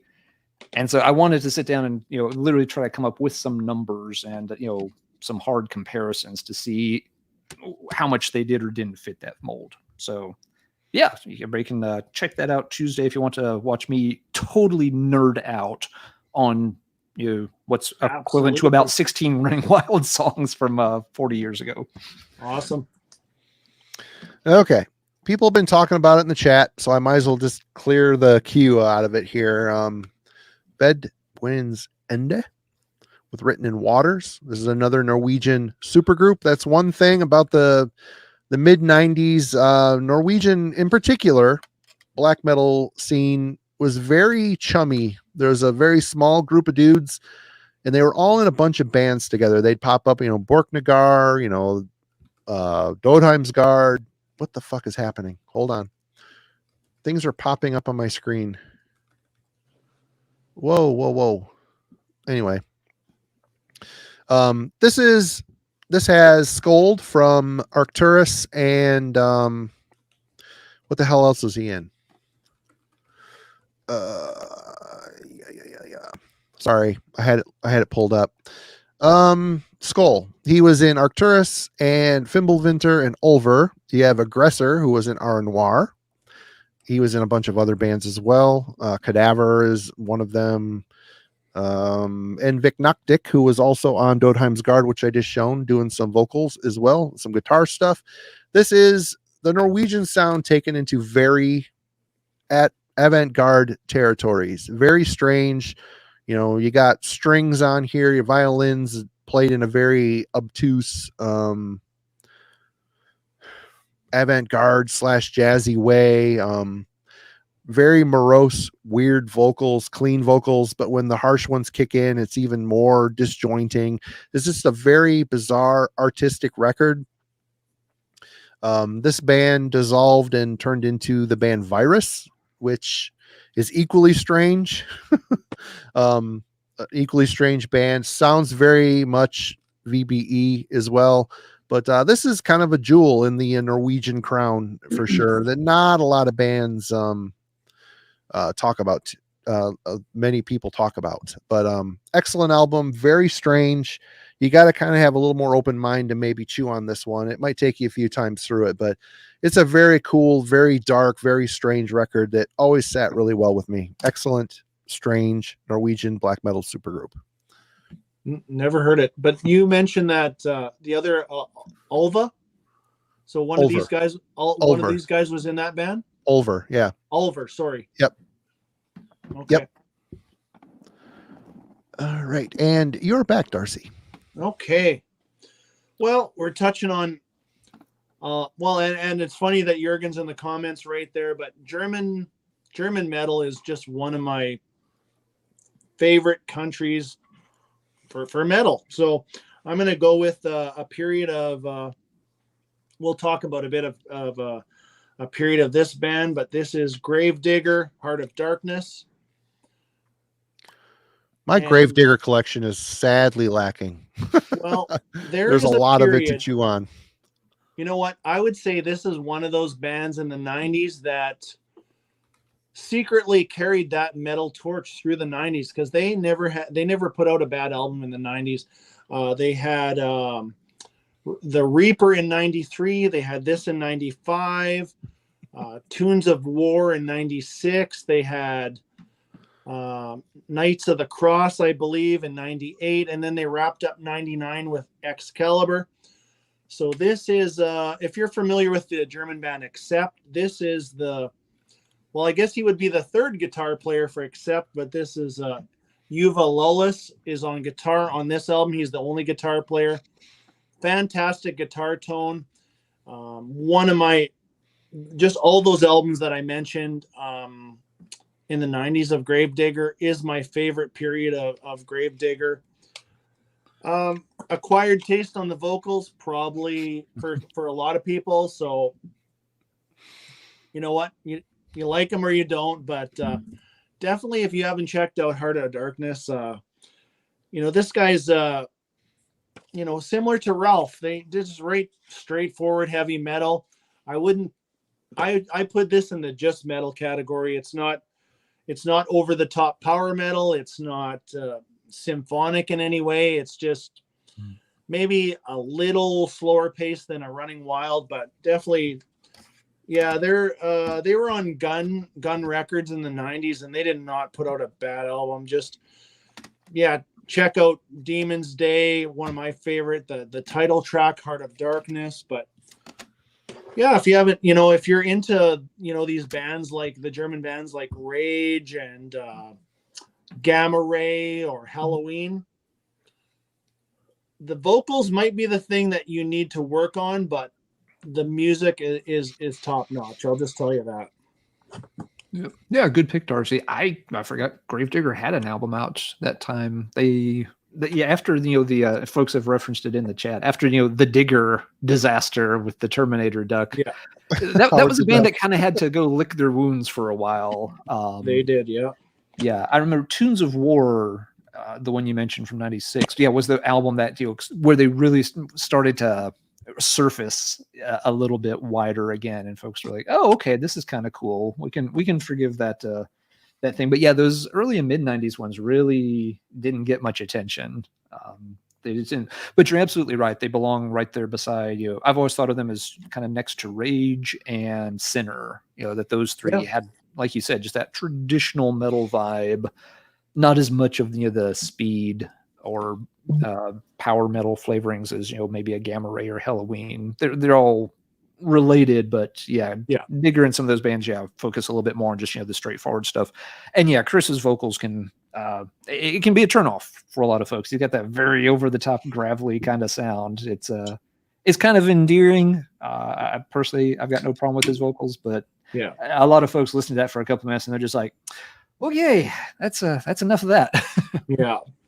But up, the album that came after that Digger disaster is called The Reaper, and that came out in 93. And I'll tell you, it didn't get the recognition it deserves. It's a phenomenal album too. And kind of that, yeah, they, like I said, they really did really top-notch work in the 90s that it kind of, gets left in the dust. And definitely this is one to check out for sure. So Heart of Darkness. Right on. Yeah. And like Marty, I've got a ton of holes in my Gravedigger catalog. So yeah, I have like 2 or 3 in a row promo sleeved copies of stuff that I always mean to circle back. I kept from back in the day. I mean to circle around and listen to again. I just never get around to it. Wow. They got a shitload. Like, I mean, it's hard when they have 22, 23 studio albums. It's really hard. Yeah. It's fun if you're discovering the band, because it's like, it's like Kid in the Candy. Like when I discovered the Darcy era of Halloween, I started buying albums randomly, and then I looked up on Metal Archives, and holy shit, there's a lot of them I've missed. I mean, it was a fun month trying to acquire all that stuff, because you're like constantly obsessing trying to find the cheapest copy, But Alan, you're up. Okay, high time I showed some black metal, but not going to Norway for this one. Going to I remember right, these guys are Austrian. Oh, I know what you're. Oh, okay. No, you don't. I know what you're thinking. I know what you thought I was going to show, but no, we're going to go with this one. It's Abigor's. Has members of. Yep, a relation to another band that will probably come up later. But yeah, Noctimen from the Twilight Kingdom. This has always been my favorite out of Abigor's catalog. I like some of their other albums too from that from their early run. This one just starts off really good. Unleashed Axe Age, Scars on the Landscape of God. They just do a really good job balancing sounds here. It still, has a kind of a raw black metal vibe to it, but it's also sounds, it's matured a little bit. So yeah, really good balance. And yeah, it's just my favorite from them. From what I've heard up through Opus 4. I may have heard a little bit after that, but it'd be real spotty. But very cool band. Yeah, they got in a side project later on with one of the guys, but we'll save that for a little bit later, I guess. But yeah, Abigor showing that countries that aren't named Norway or Sweden could put out, some really solid black metal as well. Great album. Haven't played it often enough in recent years. Orkla was also 95. They released 2 albums in 95. That's impressive. I did not know that. I don't know. It's possible. I don't have Orkblood on CD, so I didn't think about checking that one. Okay. I'm up next. I'm still in Norway, folks. I'm going to be here a minute. Sorry. I'm showing this mini CD mainly because I love the one that followed it so much. But we've got Eternus's Dark Sorcery. This is a little bit more black metal than what came out after it. And So the Night Became is one of my all-time favorite records. It is Norwegian Bolt Thrower. I've said it a million times, but it's true. It's on View Beyond Records. Probably harder to find this version of it. I don't know. I played probably way too much for this. But 4-song EP. Very good, heavy, flowing riffs. I mean, these guys early on were fucking amazing, absolutely amazing. This and the first 2 full lengths are classics in my opinion, and their new shit, their last album Heathen, is also really good. They're back trying to embrace this style again that they and So the Night Became, and or I'm sorry, Beyond the Wandering Moon. Ugh, that's my favorite. I said the wrong damn name, but Beyond the Wandering Moon is an eternal classic. But this is a great band. Alan's showing the reissue there, which has some bonus tracks, doesn't it? Yep. The let's see. I was getting mixed up. Yeah, the reissue has 1 extra track. 1, 2, 3. It's In the Darkest Circles of Time, which all their early tracks, because they have 2 tracks on a single, and like one of them or shows up on 1 reissue of Beyond the Wandering Moon. It's always a little weird keeping track of them. But yeah, the original has 4, and then the reissue with the different cover has 5 tracks. This one's on Hammerheart, if folks are wondering. Jack, yes, I have 2 of these too. I'm a sick little monkey. I probably do as well. Jack, listen to Beyond the Wandering Moon. That thing is, they just have the flowing, heavy, detuned riffs that Bolt Thrower had, and it always just reminded me of a more black metal, mystical version of that with Norwegian spin, of course. But Bathory is another good comparison to that as well. The Viking era. Great stuff. Absolutely great band. Yep. Yeah. You're up, Darcy. All right. Well, everything can't always be perfect, so I'm going to show you an absolute turd of an album from 1995 that the only reason I have this one is I'm a bit of a completist on quite a few bands, and this is a legendary band, so you probably can guess this one, but this is Black Sabbath's Forbidden. Oh my. It is Ooh. It is a turd. It is not turd. good. And you know what? It was kind of ironic because But Kellen's not a turd. Sorry to interrupt you, Darcy. Thank you, Kellen, so much. Appreciate you, brother. Thanks, Kellen. That's really cool, man. Awesome. Very nice of you. Go ahead, Darcy. Sorry. No, that's okay. No, that's awesome, Kellen. But ironically, this morning I heard the new track from Megadeth, which features Ice-T, of all guys, who is Ugh. on the first track, I think, called "The Illusion of Power." But this is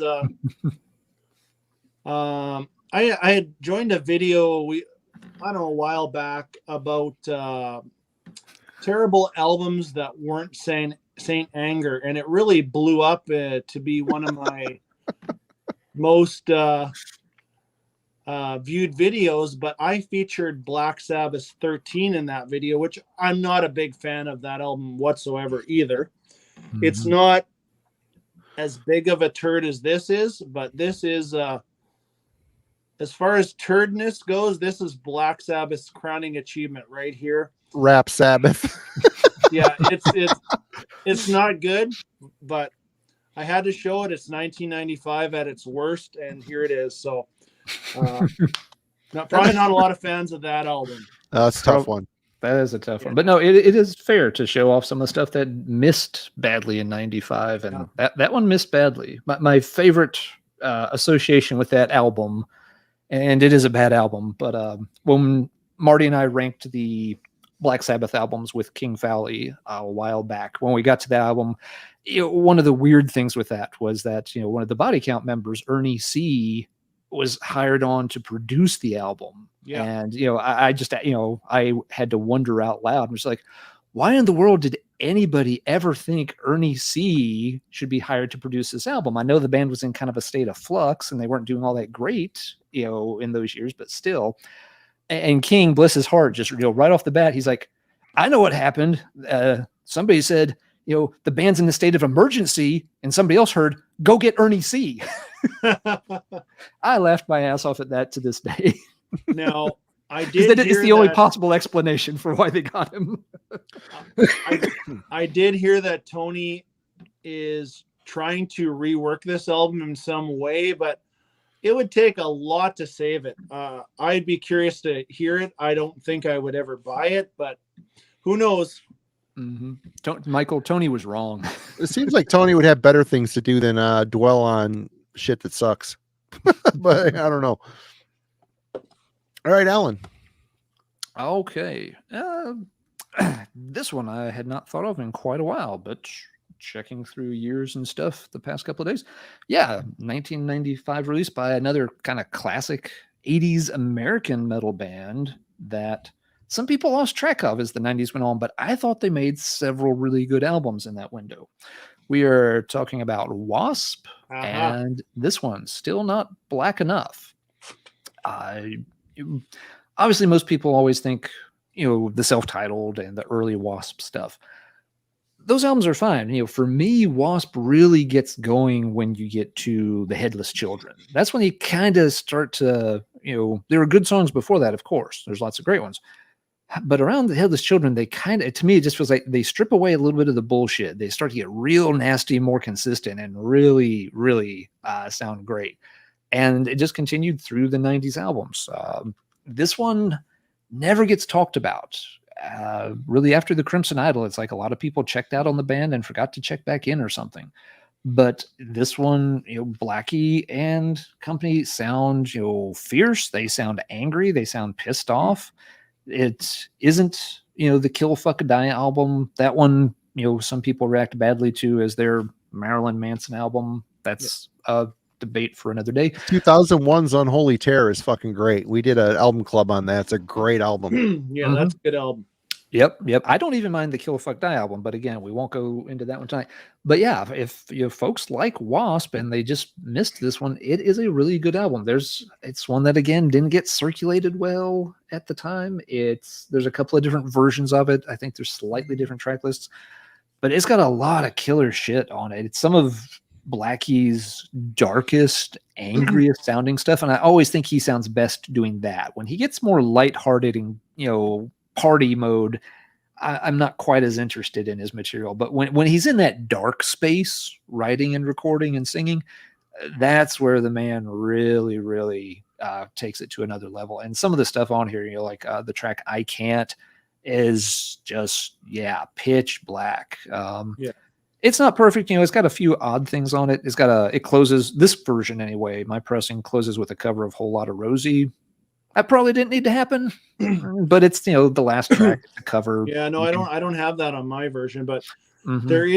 there is a cover of Somebody to Love, which is not half bad, but I mean I like that cover. the title track is phenomenal. But sorry to jump in. Oh no, go ahead. But so for the folks that don't know, this was fully intended to be a Blackie Lawless solo album. And the record company shut it down right away and said, no, you need to put the Wasp logo on there. So as Alan said, a lot of the lyrics are a little more deeper, a little more, as I like to say, sometimes grown up. Mhm. But great album. If you're looking for a Wasp album that has those more serious tones, this is one of your albums to go to. And probably, like you guys mentioned too, Unholy Terror, great album. It's not a piece of crap like Eldorado, but good album. Great pick. That's a great choice. Yeah, you're right, Darcy. Eldorado is another one of those times where it feels like, Blackie was he's having fun again, and those albums just never click with me as much. But yeah, I'm glad you pointed out the Somebody to Love cover on there too. Jefferson Airplane. I like their interpretation. I don't hear a lot because he takes it and he really makes it into another one of those songs that just has that anger, but also there's Blackie can have that thread of desperation in his songs too. It's what makes things like Crimson Idol work really well. The ballad on here is a really really good, heart-wrenching one. Which one is it? I always get the title wrong if I'm not checking. It's not One Tribe. Maybe hard to read. Holding On, maybe, or Breathe. Yeah, that's it. Keep Holding On. It's just a really, really beautiful number. It's very similar to Hold On to My Heart. Folks will know that one from Crimson Idol. If you like that song, Keep Holding On sounds, kind of like part 2 of that, but done extremely well. So, a lost one in the Wasp catalog. Glad you like that one, Darcy. All right, Marty. Cool. We still in Norway? Oh, yeah, for a couple more. All right, I'm going to do a twofer. Dark Throne's Fenris had a very productive year in 95. He put out a bunch of stuff. Depressed in his flat, making Dark Throne records, and Isengard records. What came out on Moonfog that year was Dark Throne's Panzerfaust and Host Morka, which is his solo project. Kind of lopsided and strange, but the black metal stuff on here I really like. There's even some Dark Throne riffs with different lyrics on here. Very good album. My favorite of the two, actually. Nestipox, the first song on here, great song. Kind of unhinged, very cool. This, I like this record. I don't love this record. It's got Varg Vikernes from Burzum doing some lyrics on here. It's good. I guess I prefer Ablaze and Transylvanian Hunger a little bit more. Under a Funeral Moon I like as well, but great solid album. Very much in the zone for Dark Throne. They're still growing in popularity during this time. Very good stuff. And I'm not going to go on and on about Dark Throne. We all know who Dark Throne is.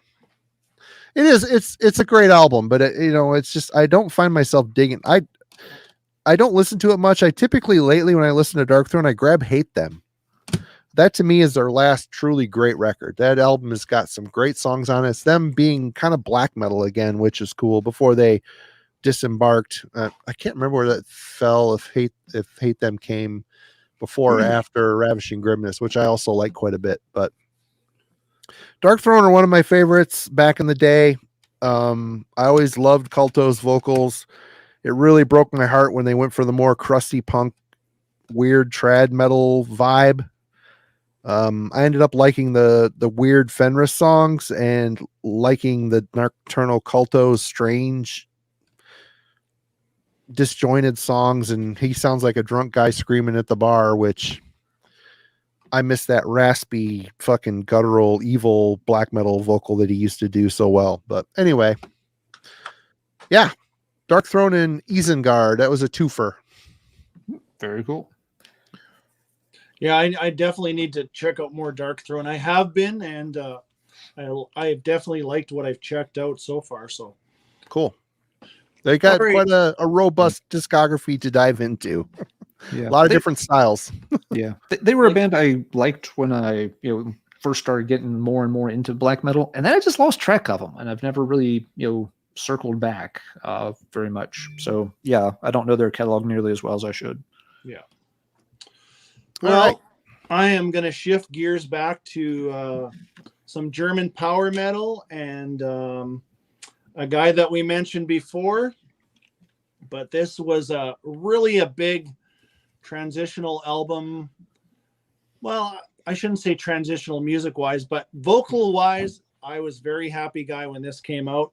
Yeah. This is Oh my God. Gamma Ray, Land of the Free. Yeah. Keepers Part 3. Yeah, I'm a huge Kai Hansen fan.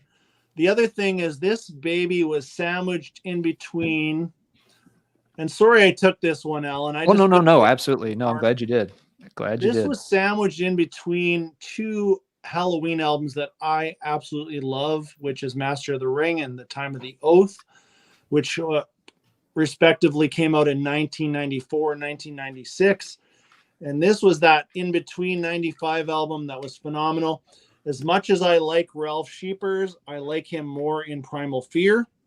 I think he's better suited for that band. And there's just something about the uniqueness of Kai Hansen's vocals, which the Halloween EP and Walls of Jericho are two of my favorite albums of all time. If I had to take only five albums out of my collection right now, Walls of Jericho would be one of them, 100%, no doubt about it. And that's one of the keys for this album. I mean, man, you start off with songs like Rebellion in Dreamland. I mean, come on. Abyss of the Void. You got a fun song that Michael's on called Time to Break Free. Gods of Deliverance. What a Man on a Mission. Holy fuck, what a ripper. Man on a Mission. And this is when Dirk is the bass player, but at the time he was the guitar player. Dirk Schlechter, I think his last name. If I probably butchered the name, but what an album. I mean, this album and the 1 or 2 to 3 albums that came after this it's perfection in my mind. I love this album. Even got the same character from Walls of Jericho right here. Fangface Is right here. Sorry. But yeah, love Kai Hansen. Great album. Noise Records, 1995. Proud to say I have an original copy. I'm pretty sure you guys are both on board with that one. I have a boner just watching you show it. I guess I can go. I guess I'm cool with that pick. You're okay? Okay, oh, good. Yeah. I'm glad you're okay with that one. Yeah, no, it's an incredible album. It was. I agree with you. With the change in vocalist was a huge boon to the band. And the album before that, musically they were getting it together. For Insanity and Genius, good album. About half that album, is quite good. But on this one, they just really do away with all the tinkering and experimenting, and they just get back to doing what Kai does best. Exactly. Yep. Yeah, I remember getting, and that was one that I think I had to wait until 96 to get that one. I remember I got it, played it once, and immediately had to make a long distance phone call to a buddy of mine, and it was just like it was almost like the scene from Back to the Future. It's like, dude, you know that sound you've been looking for, that Keeper of the Seven Keys sound. Listen to this. Yeah. Because he was another huge Keepers fan. Just like this is the closest thing at the time anybody had done to Keepers of the Seven Keys. I didn't acquire that till the mid 2000s. I was late to it, and when I got it, I was like, holy shit. And then I bought every Gamma Ray I could find. That band kind of escaped me back in the day because I was so busy with all this Norwegian shit. Well, and the cool thing was, really, when you look back with Halloween and Master of the Rings and The Time of the Oath, the bookends to this album, they really never lost a step either. They really didn't. Maybe back then you were wishing you had Kai back in the band and Michael back in the band, but then you had this, like, it was like the best of both worlds for me. Yep.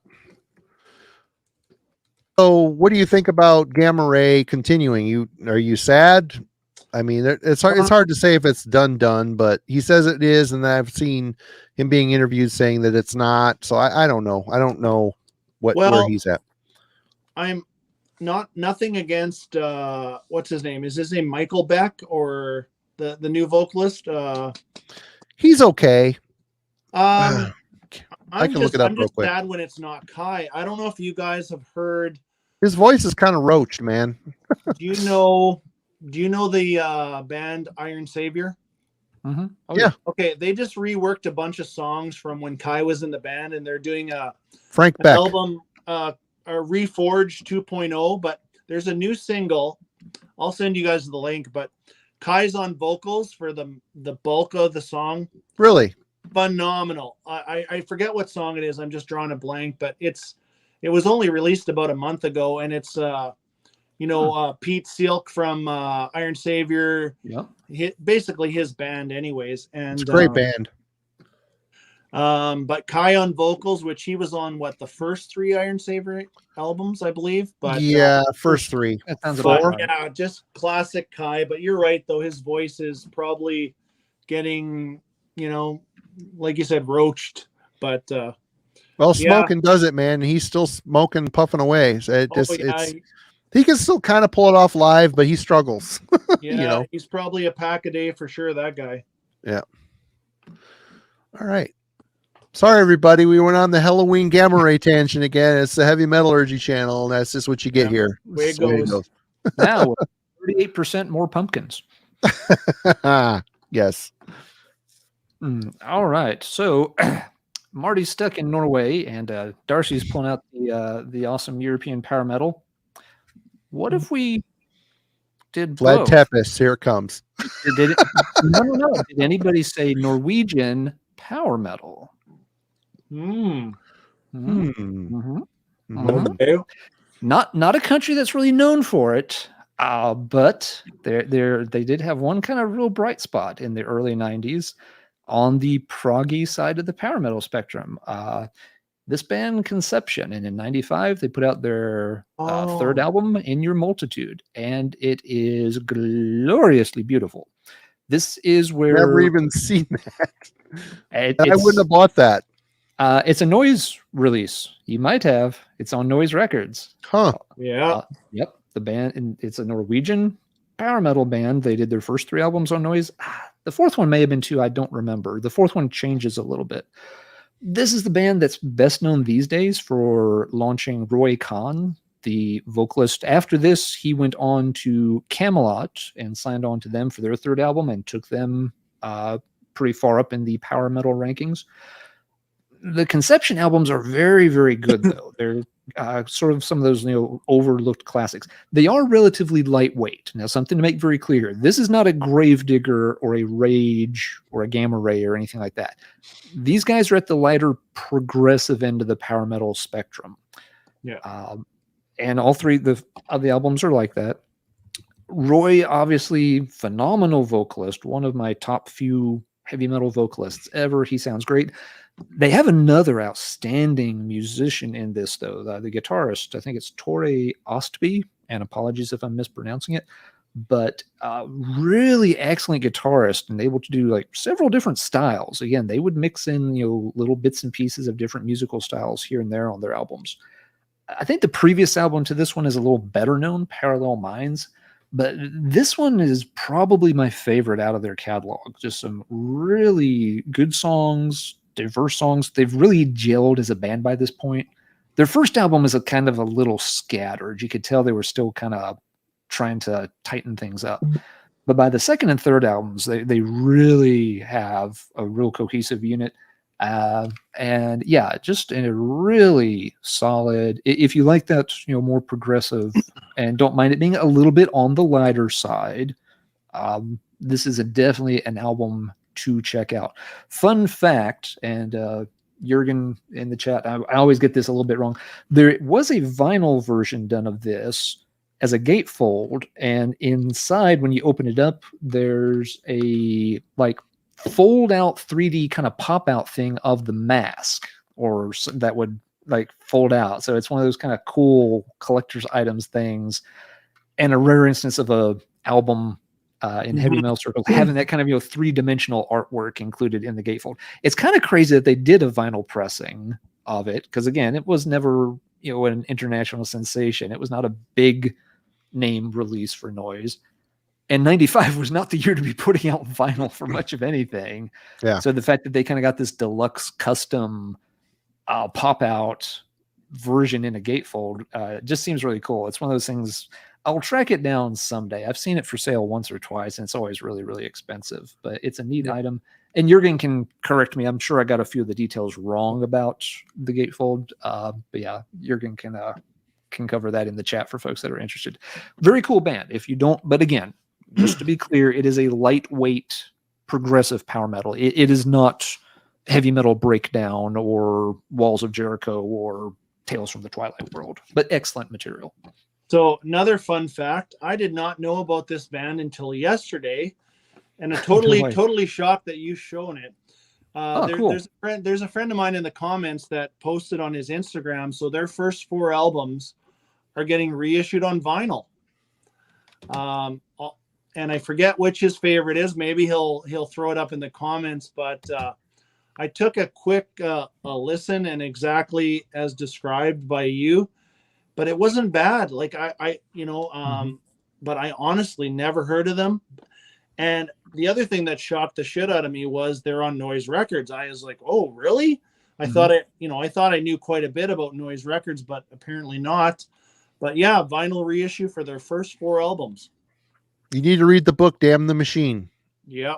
It's a good book on the Noise Records era. So good. Yeah. Again, Conception never got any traction really at the time, but they've become one of those bands just that they're kind of the definition of a little bit of a cult favorite. They've reformed. They've had more recent material. I don't know anything about it. I have never gotten around to checking out anything after the first 4 albums. Like I said, the fourth one kind of changes direction a bit. I remember liking it, but I haven't heard it in so long I couldn't even tell you much about it. It has, I think it's called just something like Green. It has kind of a funny, not very power metal title to it, if I remember right. But so yeah, hey, we got there. We got Norway and power metal into the same album. Amazing. I thought you were going to pull up like a TNT thing or something that I missed out on. I don't know if TNT had anything in 95. That's a fair question. TNT did some cool stuff, but little hit or miss. But I don't know if they were going. I'm going to see if TNT was active in 95 while you show your next one, Marty. Well, I'm going to do a twofer to knock Norway on the head and get it done and over with, because I've got a bunch of other shit to show. So I'm going to do 2. They're unrelated bands. Of course, this band is very popular. Battles in the North.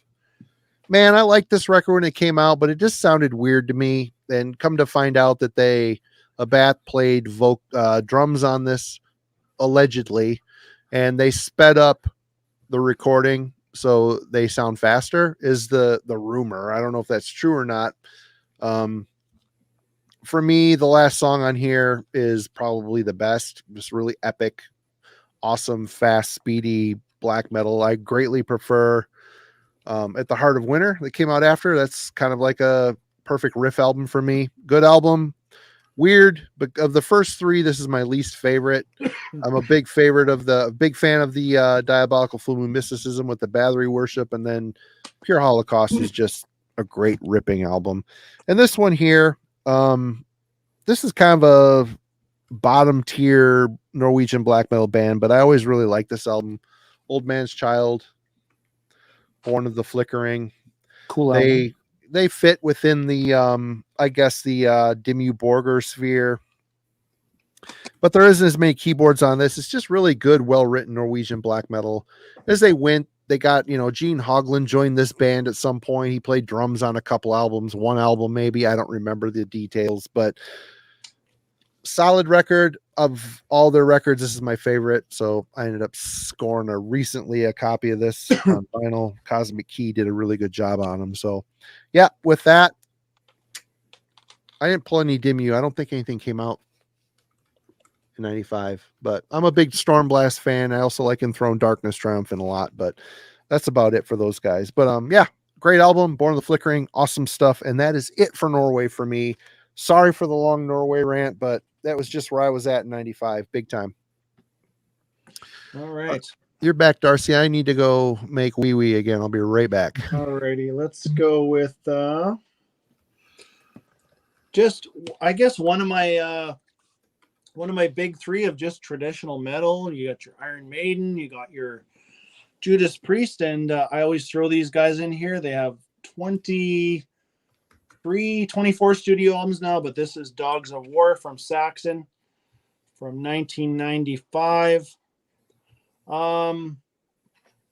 Not their best work, I'm going to tell you right off the bat. It's not. It's one of those bands where I can honestly say they haven't put out a terrible album.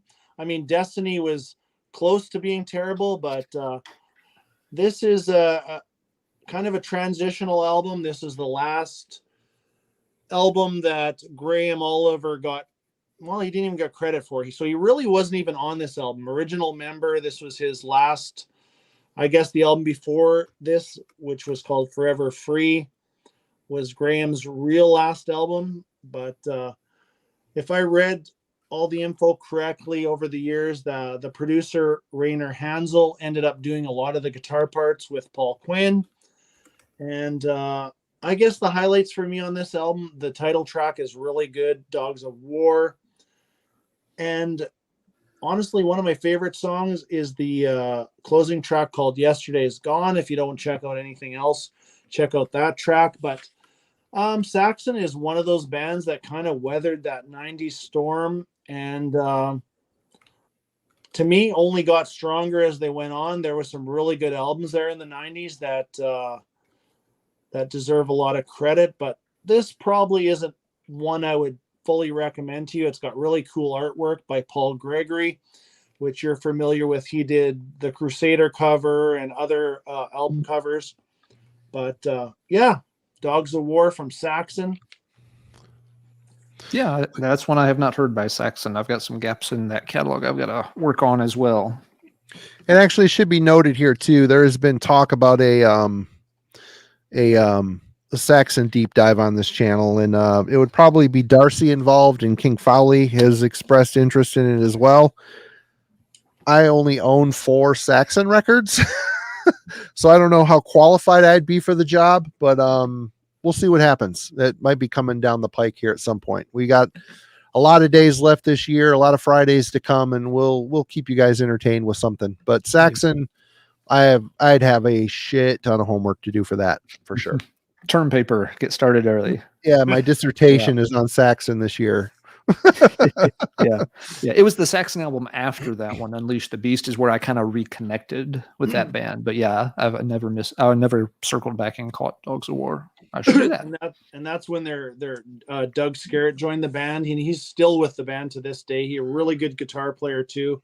Mm-hmm. And yeah, some really good albums in the 90s. Yeah, I'd definitely be down for a deep dive regarding Saxon. Yeah, you said you had them all and you'd be down. And like I said, Burial Ground, is that the name of the album? Hold on. No. Hold on, I'm there. I've heard some of the early stuff. It's coming. God, the list is so long. It would kill me to have to. Killing Ground. That's I love that record. Yeah, Killing Ground. I've got Lionheart and I have Inner Sanctum. Those 3 albums are great. That's when they tried to be more power metal, and man, it rules. It's really, even Thunderbolt, I think, is the name of. Yeah. I've heard bits of that. That's a really strong album too. That's kind of where I'm at with them. I enjoy their pseudo power metal era. But Alan's next. All right. Someone asked about this one in the chat a minute ago, and it was close to the top of the stack. So yeah, let's do Nagelfar's Vitra album. That's a good album. That's the only album by them I like a lot. I've only heard maybe 3 or so. I checked up on the discography earlier, just making sure this was from 95. I didn't realize they had so many A albums come bunch. out. They have not stopped. Yeah. Yeah, I knew they had 4 or 5, but yeah, good for them for keeping going. But yeah, this is the album out of the Naglfar catalog. It's weird. I played this for someone once, and they described it as almost sounding like, this is what Halloween would have sounded like if they wanted to be a black metal band or a melodic death metal band, depending on where you want to put it. And this is like, that's a funny description, but I kind of see where you're coming from, because the band does emphasize, speed, but also melody a lot in their lines. And yeah, just a really good vibe on the album throughout. Great tracks. Has a funny font, so of course they're hard to read. But yeah, as Twilight Gave Birth to the Night. Enslaved the Astral Fortress was the track that got me interested in the band, because it was on the Black End of Volume 2 compilation, I'm pretty sure was the volume. So yeah, lots of cool stuff on here. The second album had a couple of songs I liked, but yeah, something just didn't connect with that album. I think it was called Sheol, or maybe there was another one in between.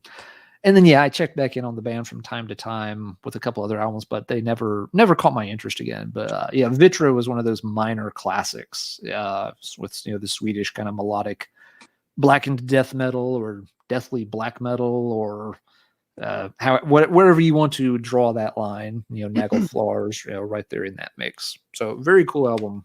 Always love that one a lot. Good pull for sure. Good one. All right. Marty? I'm moving into Sweden now. Some of these I might not show. I don't know how long we want to go, and I've still got a bunch of other stuff to show, but I'm going to show this one. I've shown this on the channel a bunch. This is a classic for me. Again, supergroups weren't only a Norwegian anomaly. It was also very much a Swedish thing. And Ophthalmia's Via Dolorosa is another supergroup of sorts. Yep.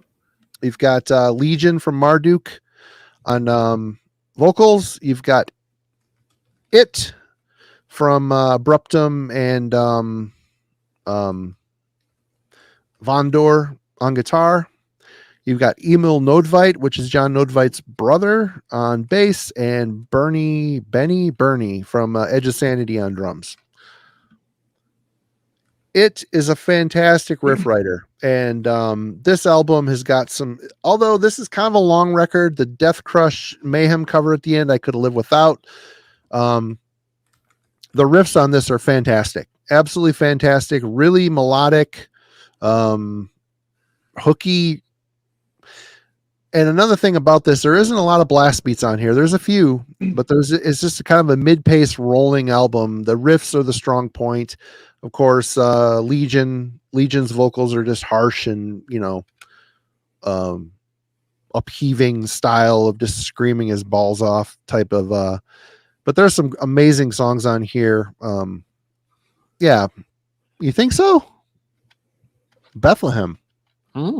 I don't know if I'd go there. I thought Bethlehem always struck me as a hell of a lot more depressing, especially on Suicide. That album is a great record. But yep, Via Dolorosa for Swedish supergroups. This is an outstanding. They've got other ones too. A Journey.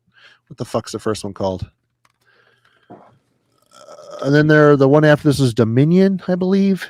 Not as good as this. This is definitely of their catalog my favorite, the standout of the three. That was the only one I ever had back in the day. Great, catchy, riff-heavy album. Excellent. Man, 95 was great for black metal. Just was. It just was, man. A lot of killer shit. Well, there's definitely a few I'm going to be checking out that you've already mentioned. Right on. All right, what do we got here? I'm up. Mm-hmm. It's all you, Darcy. Sorry, I'm drinking instead of shuffling these around. Here you go. Here's kind of the period where this band lost me. I actually loved the 3 albums that they did before this. Didn't know their first album that well. But this is the 5th album by Faith No More, called King for a Day, Fool for a Lifetime. Yeah, it's a good album. No Jim Martin on here. They had that guitar player who's ended up joining this band. The guy from Mr. Bungle, what's his name? Trey Spruage, or if I'm saying his name right, but I love Angel Dust. I love The Real Thing.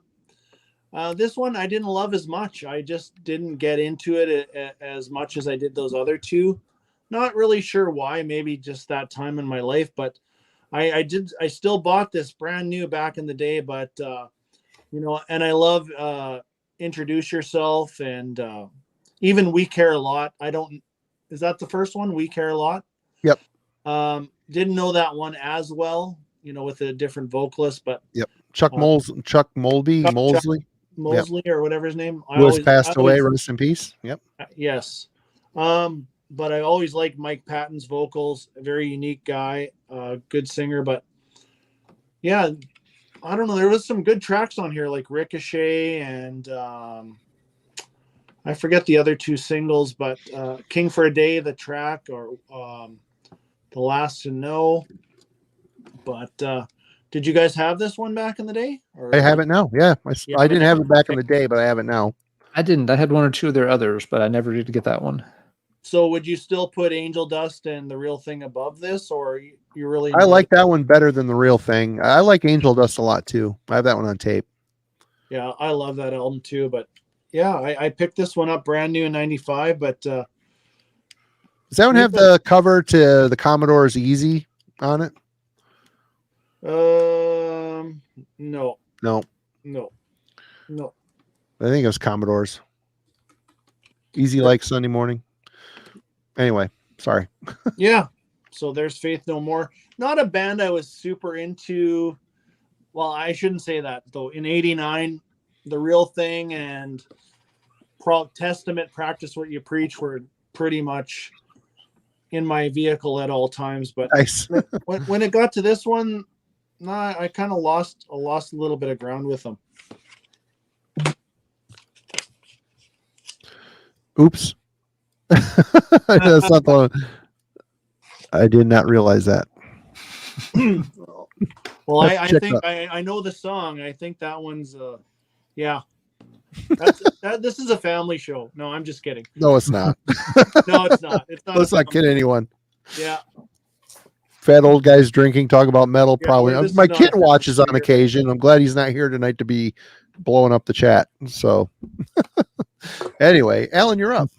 All right. Well, we've touched on German power metal and also Norwegian power metal. It's time we moved over to Sweden for some power metal. '95 saw the debut by a long-running European classic power metal band, Nocturnal Rites, with the excellently titled In a Time of Blood and Fire.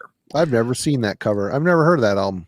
This is the original. This is the first press. I'm pretty sure it's first press. It could be a second press of their first album. If the name sounds a little weird for a power metal band, they had started out as more of a sort of blackened or deathly blackened project, but really, yeah, they Okay. did. I don't know if they even demoed any material or not, but yeah, they had started out in sort of a heavier, darker direction and ended up shifting directions and going more into what we would definitely think of as the 90s European power metal sound. Really young at the time, as you can tell in the band photo. Gotta love that zebra striped shirt. Bonus points. Gotta love the fucking tank top there, showing off the guns. Sun's out, guns out.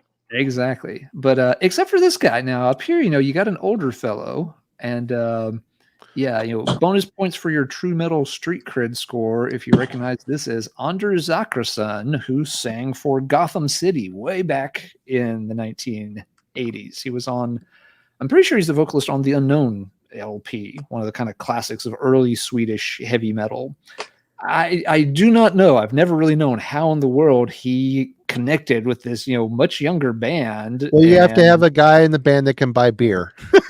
Is that a problem in Sweden? I thought they were allowed to start drinking when they were like 12 or something. Oh, maybe. I don't know. I don't know. I thought that was just Germany. Jürgen, correct me if we're wrong here. I'm 38% sure that the legal drinking age in Sweden is 13 or less. But maybe I'm wrong. 38%. 38%. That's our number for tonight. We're sticking to it. Damn it. 38%. But anyway, this is a monster of a European power metal album. Incredible stuff. Very much, on par with what, Blind Guardian and Gamma Ray were doing in 95. This one was just on a smaller label, didn't get a whole lot of attention at the time, but it was another one that got picked up on by Dennis at Sentinel Steel. And, he hyped the hell out of this one in his zine and stuff. And it's just like, this guy knows his stuff. If he says it's that good, I will send him the money. He got copies of it. This was another one I had to get direct from him. And yeah, just instant classic. Blew me away. The band obviously went on and had, a very solid career.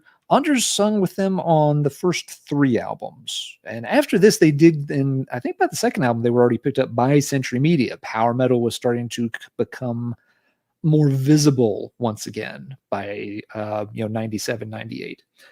So yeah, they moved on to, bigger label, bigger albums. After Anders left, they got a new vocalist who also did very, very well with them. And yeah, just, became, one of those kind of mainstay.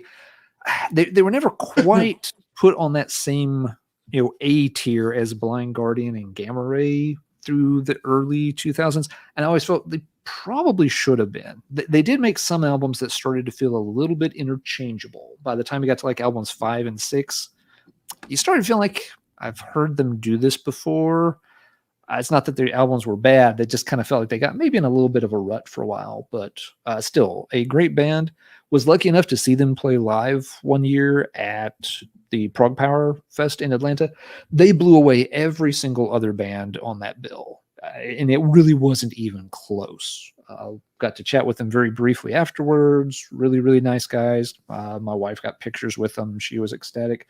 And it was it's funny, of all the bands for the stage crew to fuck up on during the whole weekend concert thing, they fucked up with Nocturnal Rites. They were supposed to let them go on and do like 4 more songs as an encore. But as soon as the curtain went down, the guys ran out there and started breaking down the drum kit. And these guys apparently were so like mild-mannered and nice about it. They were just kind of like, oh, I guess they do not want us to do the encore. Okay, we're gone. Oh. And Glenn, the guy, then back was just like free. And so it's like, no, you're supposed to go back out and play more. They're like, but they already took our stuff down. It's okay. And folks out in the audience were just like, you've got to play some more of this. It was kind of obvious they were supposed to play more because there was a couple of like their big tunes they hadn't done yet. And everyone's just sitting there dying for them to come back out. Like, but yeah, the guys got out there and started breaking down their gear so fucking fast. It was kind of too late. They couldn't set it back up for it. So they didn't get to do their encore. It's like, of all the goddamn bands for you guys to screw up on, and Prog Power, is known for running very, very well. It's very rare they have any kind of complications like that. And they messed up on Nocturnal Rites. Jeez. But yeah, I remember like, in the autograph line, later on, folks just, gushing over the band, telling them, like, you're the reason we came to see this whole thing. We flew 500 miles to see you. You're the best band. You've done the best performance all weekend. And the guys were just sitting there. They look like raccoons in the headlights. They're just like, that can't be true. Are you serious? Just really, really humbled and wowed by such a great reaction they got when they played there. As far as they've played the US other times. I've never seen them again. But yeah, 95 is where Nocturnal Rites got things up and running with In a Time of Blood and Fire. Nice. I've talked about it enough. So, Marty, your turn. Well, I'm going to cut a few of the Swedish ones here, a couple of the lesser ones, and I'll go with, this was a big one for me, 95. I love this record. I love this band's, I like a lot of this band's output. It's a solo project of Shamati. This is Arcanum's Fran Martyr. This is the OG Necropolis pressing where it was actually in color. Of the Swedish black metal stuff, this has just got a very organic vibe where a lot of the Swedes were very fast, precise. This was just kind of plotting, and there's some quick stuff on here. Shamati he was a drummer in Sweden's Grotesque for a while, which was the band that came before At the Gates. But the first 3 Arcanums are classic to me, and this is the debut. I think this was recorded at Dan Swano's studio. I do believe. I could be wrong. and it's too dark and my eyes are fucked up and I can't read the small text. But very solid, organic, kind of paganish type of black metal. Very good, solid stuff. Check out the first 3 Arcanum albums for sure. Excellent Swedish black metal. All right. Darcy's up. Okay. So this is one of those cases where I know this band and love their first 7 albums, but to be honest with you, never gave anything past a certain point a chance. And this is the first one of that. And it's on your shirt, Marty. Voivod, Negatron. I like the Eric Forrest here. I think the albums are both really good. Phobos better, but they're both good albums. You know what? You just summed up what I was going to say. Yeah, that is exactly. Sorry. No, that's okay. No, you're just reinforcing what I'm going to say. I really didn't know these albums well, and I can thank our friend Jurgen. He has done ranking videos. He's done collection videos. That's Jurgen's favorite band, and I can see why. They're just a great band that really hasn't made a lot of samey albums. They've been all over the place in their career, but I really love their first 7 and never gave this their 8th album a chance. Very industrial sounding in places, but I do like Phobos, the one that came out in '97 after this. And the Eric Forrest years are good. They are. They really are. And you still have Piggy on guitar and Away on drums, and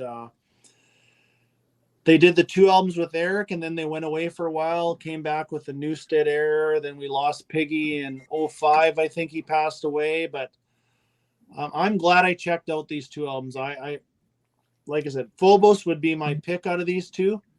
But this one's got some good tracks. But, typical, mid-90s stuff, trying new things. And it does have that. Yes, Jurgen, you might have mentioned you like Voivod. I had no idea. This is new information. Maybe you've mentioned it. But anyways, it definitely has a real industrial tinge, but not bad. Good stuff. I like Phobos a bit better, but I think they're both excellent albums. I do too. Very, very similar album artwork too, though, on those 2 albums. But decent album. I haven't played those 2 a lot, but they're pretty good. Matt over at the Dark Path recommended, because there's some Voivod I really don't like, and Matt was like, "You should give these 2 a chance." It's like, okay, it's like, yeah, those are actually pretty good, but I need to spend more time with them to have a really informed opinion on them. No, I would say that the Newstead era is the weakest of it all. And nothing against the guy, but I never ever thought he was a good fit for the band anyways. Loved him in Metallica, but I don't think he was the greatest for Voivod. I'm not going to mention that. One of you guys can mention that. And someone mentioned that here, it was Jack. Voivod somehow managed to lose the guitarist to Piggy's caliber and replace him with one of guy on Earth who could have done his legacy justice, and they did. Chewy / Daniel Mongrain, is that his name? Yeah. He amazing. He like embodies the spirit of Piggy perfectly. It's great. Man, I really liked the Newstead album when it came out. I listened to it so much because I was so excited for Snake to be back, and I like some of those songs, but it doesn't hold up well. I mean, I go back to it now and like, we did a deep dive on Jeff's channel, Metal Madness 66 on Voivod, and I respun that. I like it. I still like it, but it just doesn't hold up as strong as, I don't know. No. Anyway, yeah, we're not here for that. We should be talking to Alan about his next release. All right. This is one I only got into over the last 6 months or so. And it was a Radical Research podcast episode that listening to. Cheers to Jeff and Hunter. Home. Yep. Jeff and Hunter always put out all kinds of cool stuff to listen to. And this was an artist I was familiar with his early work. It's another one that goes way back through the 80s and even into the tail end of the 70s. And I'd heard, 1 or 2 of his later things, but never quite connected with it, but Hunter and Jeff did kind of a deep dive on some of their favorite tracks and albums. And just even the clips they were playing on that, by the time I got home, I was just immediately like, must find copy of Paul Chain's Alcahest. And this was something other folks had recommended to me also. I like a lot of Italian doom metal, and Paul Chain has done a lot of different styles of music. I have heavy metal fans tend to think of him as, being in the Italian doom tradition of weird, eclectic sounding stuff, but really, really cool. And this is just a masterpiece of mid-90s doom metal. It's got kind of the warm classic 70s Black Sabbath vibe on a lot of tracks.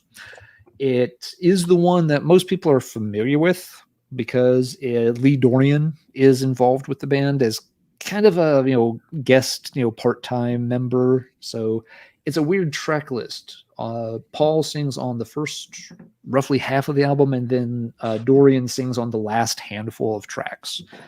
And with Paul Chain, of course, he's always got the lyrics done in this kind of weird phonetic language. They always plaster that all over every album that Paul Chain, the music of Paul Chain is not sung in any known language. It is his own phonetic language, and some people think that's cooler than other people.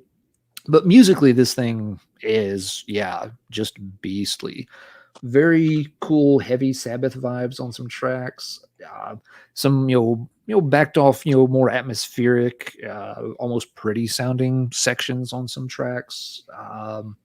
The Dorian tracks are not quite as good as the ones with Paul up front, but they're still pretty solid.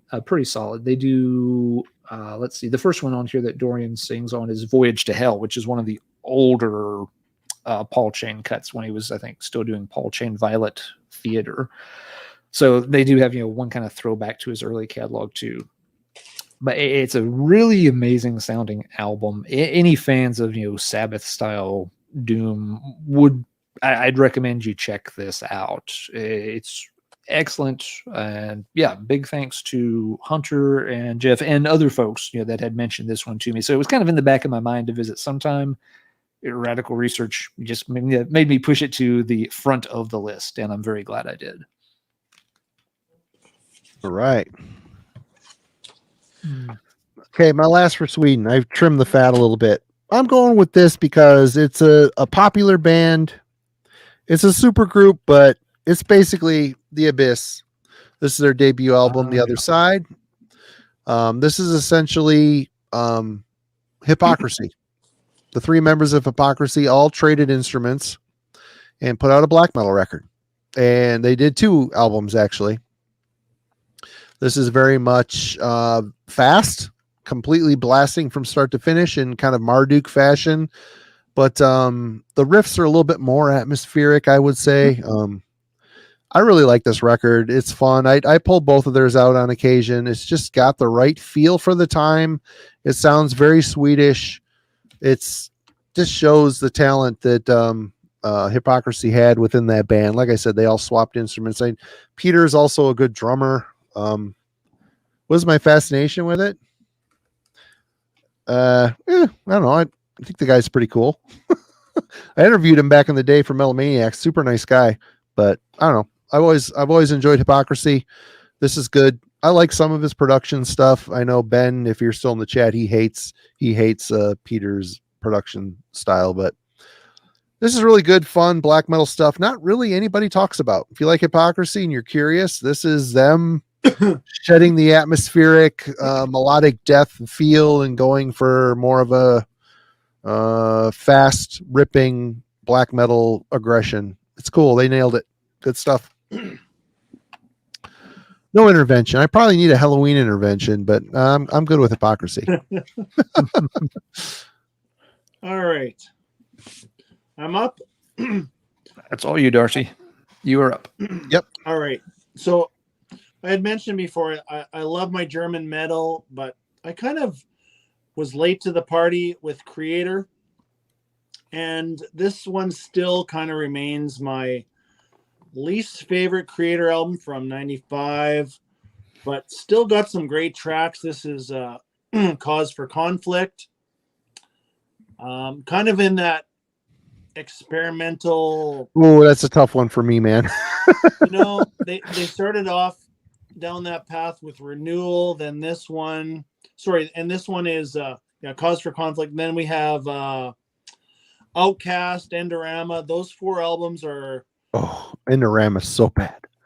See, and I don't agree with you on that one, but we'll get to that later. It's good for what it is, but this one is still.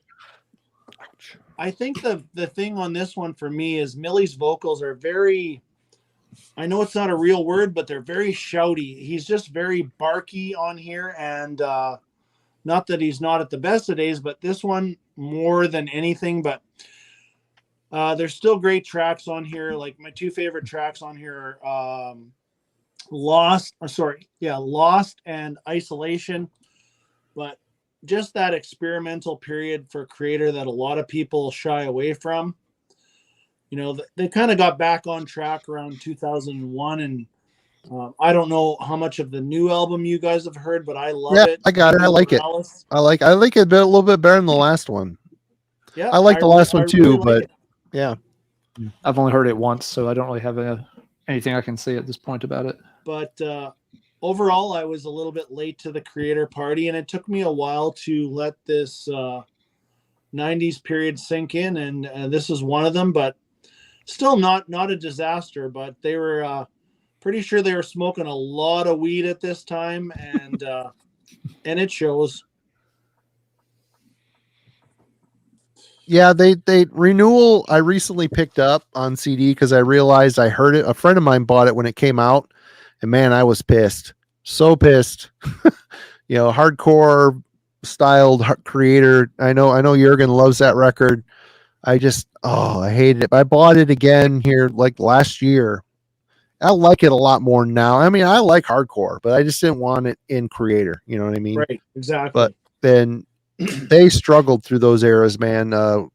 Outcast, Cause for Conflict, Endorama. Holy shit. Maybe I need to revisit that, but when I got a promo for that when it came out, and holy fuck, I'm like, what the fuck happened to Creator?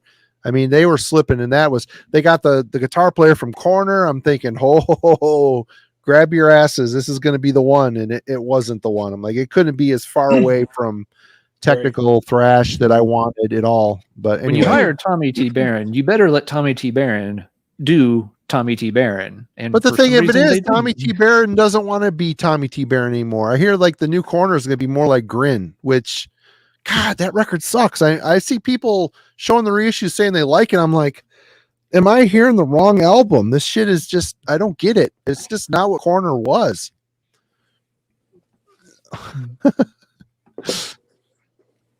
I know you like it, man. I don't know. Maybe I need to, I've got all those records. I just need to pull them out and listen to them, I guess. But Kellen. Yeah. I mean, I like Coma Souls too. I've people have slammed on me for slamming on that record, and I can put that record on and sing along with it. I've listened to it a lot, but it just isn't Extreme Aggression. Extreme Aggression was such a perfect record. It just couldn't be that good. I don't know. Anyway, we're off track here. Sorry. Alan.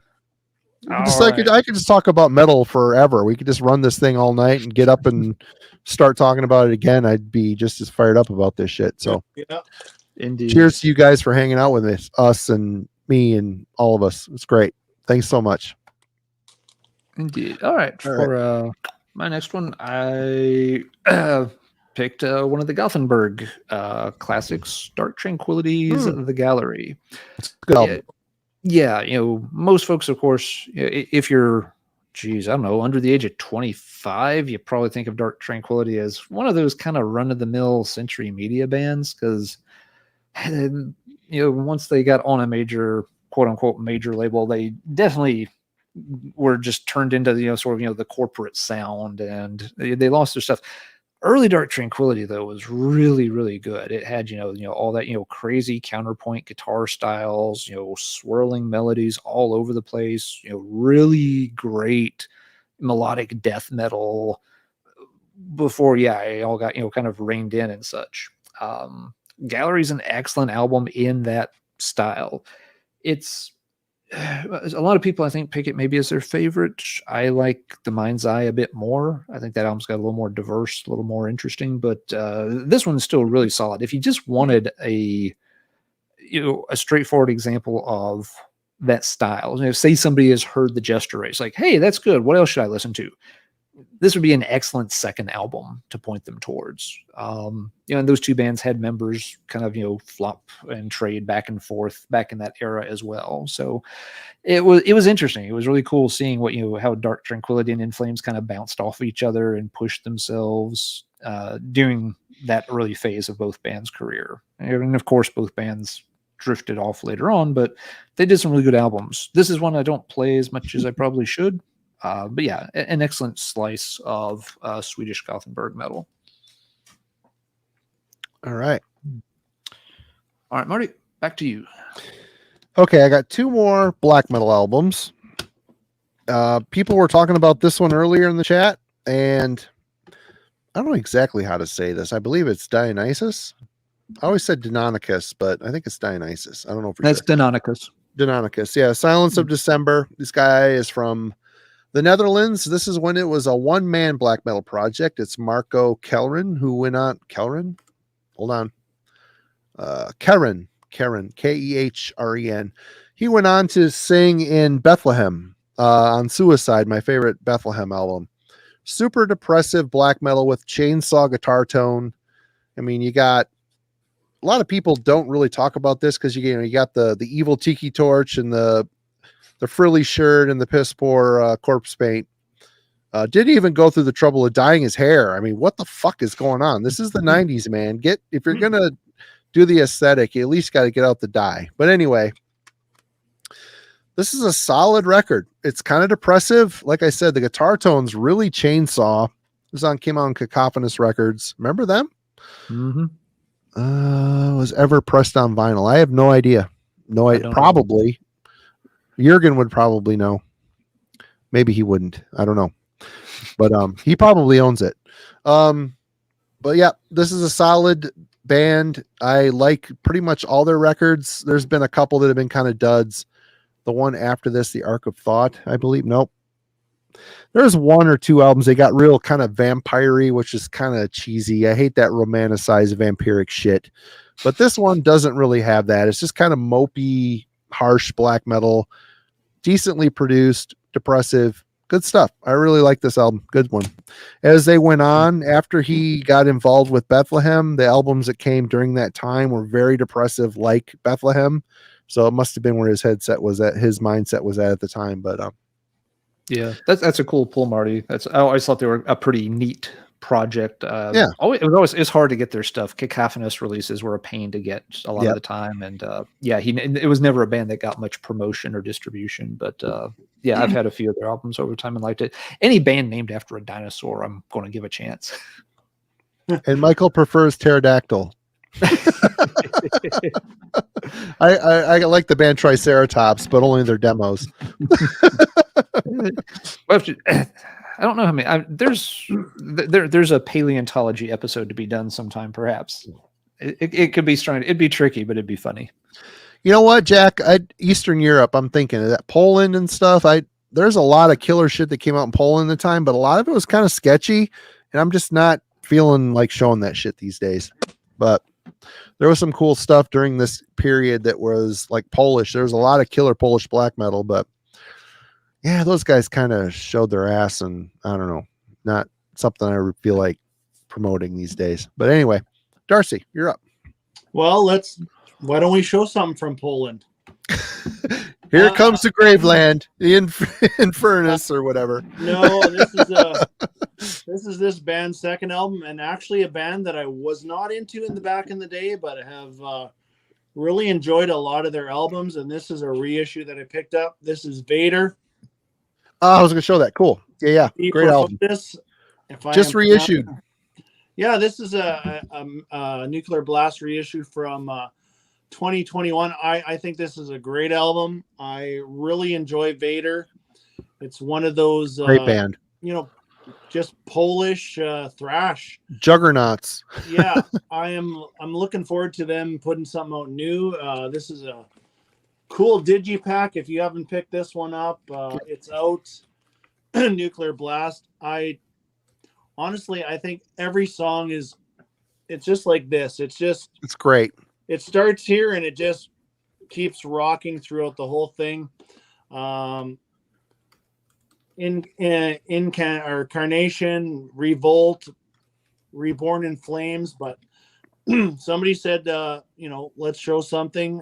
Here's something from Poland right here. So This is their second album. I do have their first album too, and then a lot of their new ones they're good albums. They're short. They're 35 minutes, 37 minutes of just relentlessness, and it's over, and you feel like playing it again. So this one too, same cool artwork, but there you go.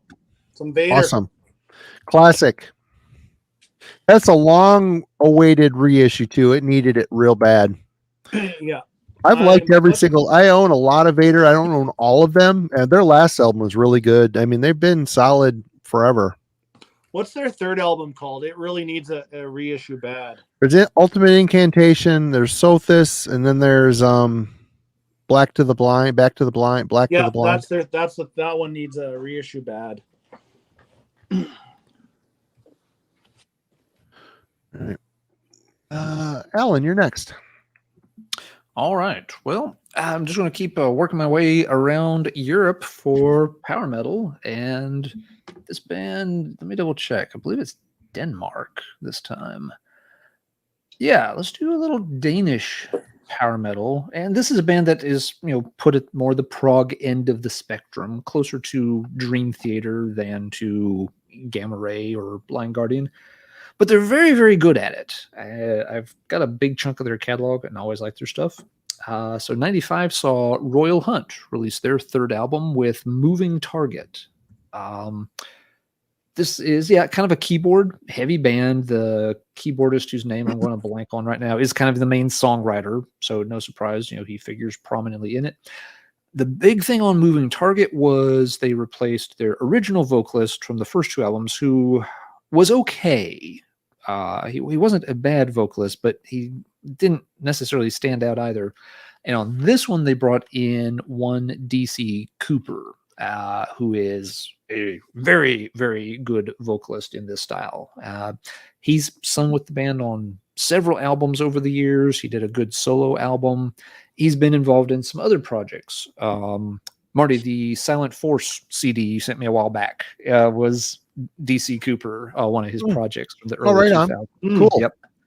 So really strong vocalist, and he really takes the band to another level with Moving Target. And in the following year, 96, they did a double live album called 1996 that saw Cooper do these songs, but also reinterpret a lot of songs from the first two albums. And those first two albums are not bad by any means. They just, having DC take that material and put his spin on it really elevates a lot of those songs. That 1996 live album is a long-time fan favorite, and with good reason. But after this one, they would do Paradox, which is probably the best known in their catalog.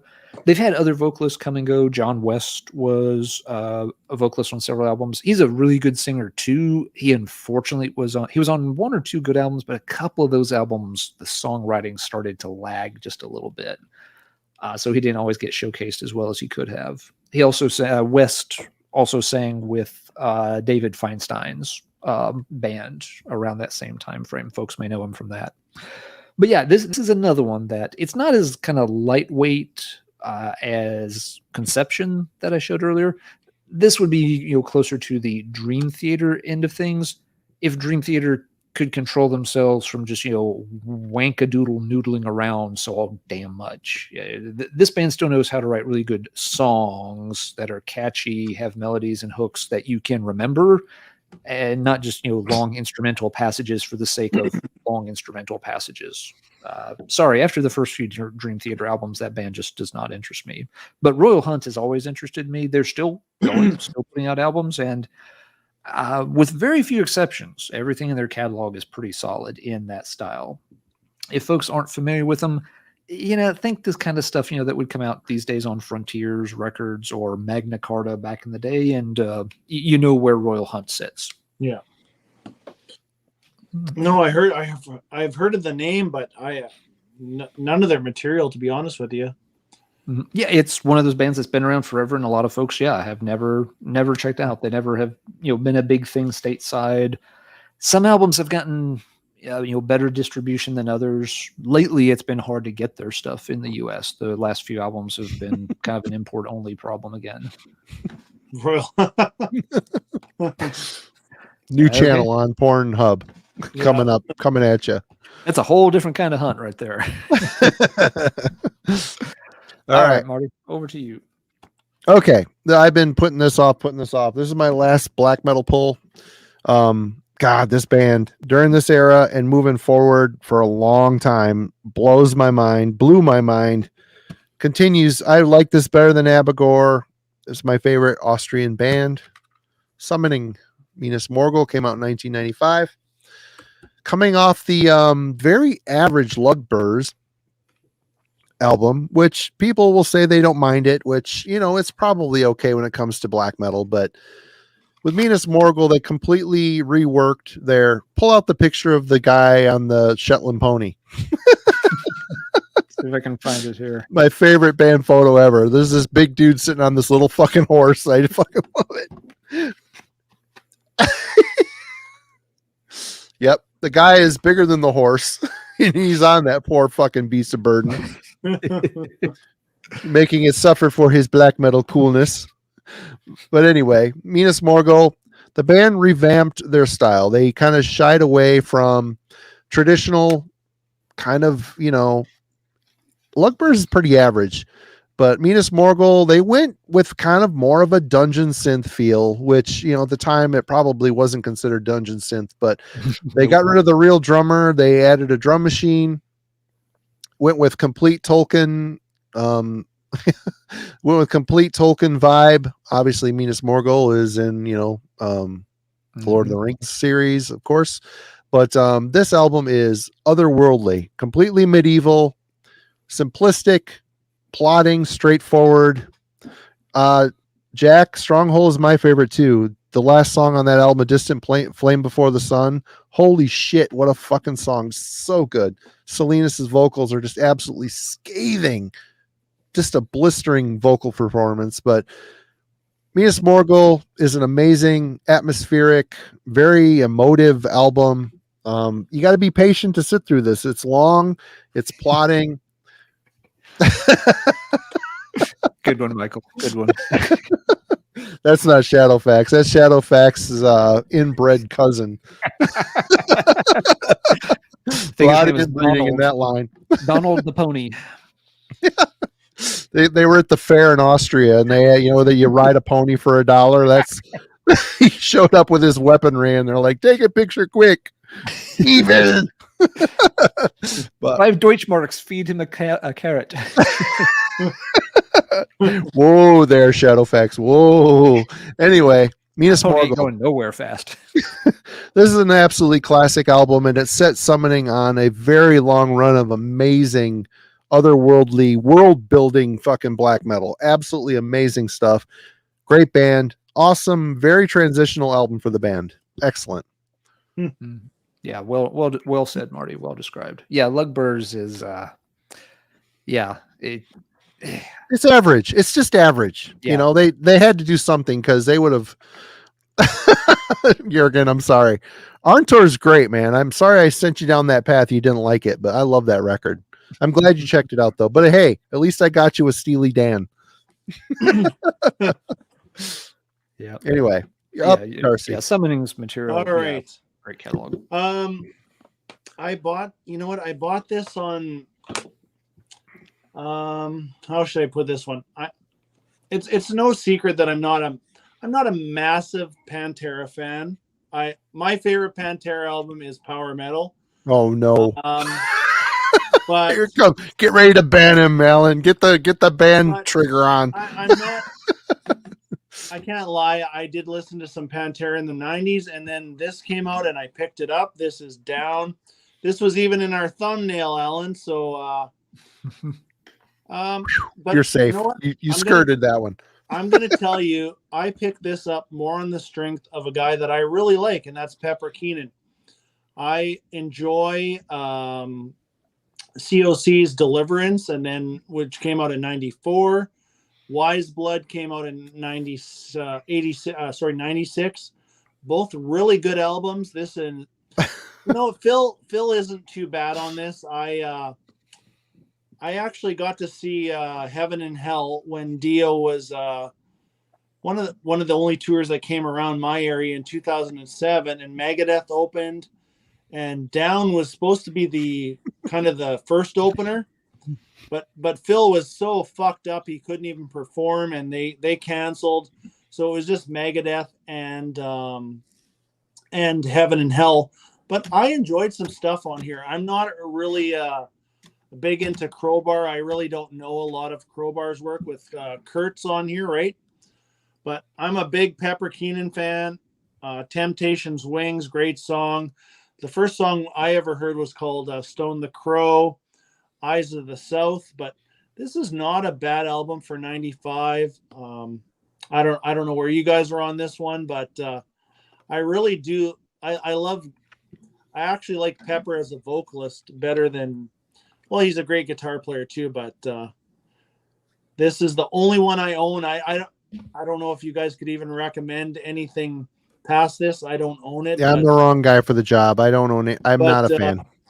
But I did buy this. This is my original copy from '95, and still have it today. Yeah. I actually dig that album. I didn't pick it up when it first came out because I was so sick of Pantera being everywhere. But yeah. I got around to it a year or two later and actually really, really liked it. Like you said, yeah, it's got a lot of very good songs on there. And, it kind of solidified for me, too, that, Anselmo was not my problem with Pantera because he sounds absolutely fine on this album. Doesn't bother me at all. I did get the second one. Again, there was a long gap before the second album came out. It's not bad. It's still in that style overall. I guess by that point, so many other band, that band really, and that album in particular, really helped, a lot of, the stoner scene kind of, bloom and such. And so I guess, when that one came out, it felt kind of cool, a little bit unique. By the time the second Down album came out, it felt like there were so many bands doing this style that it had a hard time, making a really big impression. It wasn't bad at all, but it just, it didn't get many spins because it kind of felt like, okay, this is just another album of that particular style that's now pretty well entrenched. Yeah, like there's lots of like Sabbath vibes on here, and sure. And stoner, you definitely that stoner vibes mixed with Sabbath, but not something I go back to often, but I definitely did pick it up back in the day. Mm-hmm. Yeah, it's one that when I got it, that album lived in my pickup truck CD player for a long time. It was one I just would grab to play when I rolling around town for stuff. Yeah, cool album. Yeah, I think that during that era, there was no denying Alice in Chains' influence on 90s rock. Mm-hmm. Yep, for sure. All right, Alan. All right, let's see. This is a fun one. We've touched on this album before in some older shows, but this was another 95 release and was one that me and my friends all really dug when it came out. Celestial Seasons. That's a great record. God, that's a good record. It's a really good album. It's kind of a unique sounding album. Groovy. It's got such a warm, deep, groovy sound to it, but it's not groove metal at all. It's got groovy doom. It's groovy doom, but it's also got this kind of with the cellos and stuff. It's got this weird romantic vibe kind of depressing. Going on to it. Kind of, but it's more like depressing, but the sun's coming out. Kind of, it's not really that bad. It's not bleak, depressing necessarily. It just always had a weird sound. It's very unique. The band's first and weird name, Celestial Season, and so many T jokes there. But their first album was a little bit more typical for the Death Doom style. That was the kind of peaceful influenced But yeah, this album they did something very different and very unique with, and it was a Metal Blade release. I mean, so, it got, it had distribution. I bought this off the shelf at a Best Buy in the mid '90s, and one thing that was very my some of my buddies and I noticed about this album very quickly. This was an album that a lot of female college students latched onto quite a bit. Really? At the time, yes. This one was this was kind of the equivalent of typo negative in some ways. You could play this for women that were into heavier or alternative music or whatever, and they would latch onto this album quite a bit. My girlfriend at the time loved this album to death. It's a great record. It was one of the few albums that we both bought a copy of rather than just one of us buying a copy of, because she's like, I want that on CD too. I loaned it to one of my friends because he saw it on the shelf. He's just like, "What the hell is that?" I'm just like, "It's kind of cool. It's kind of hard to describe." He borrowed it and took it home. Panty wetter.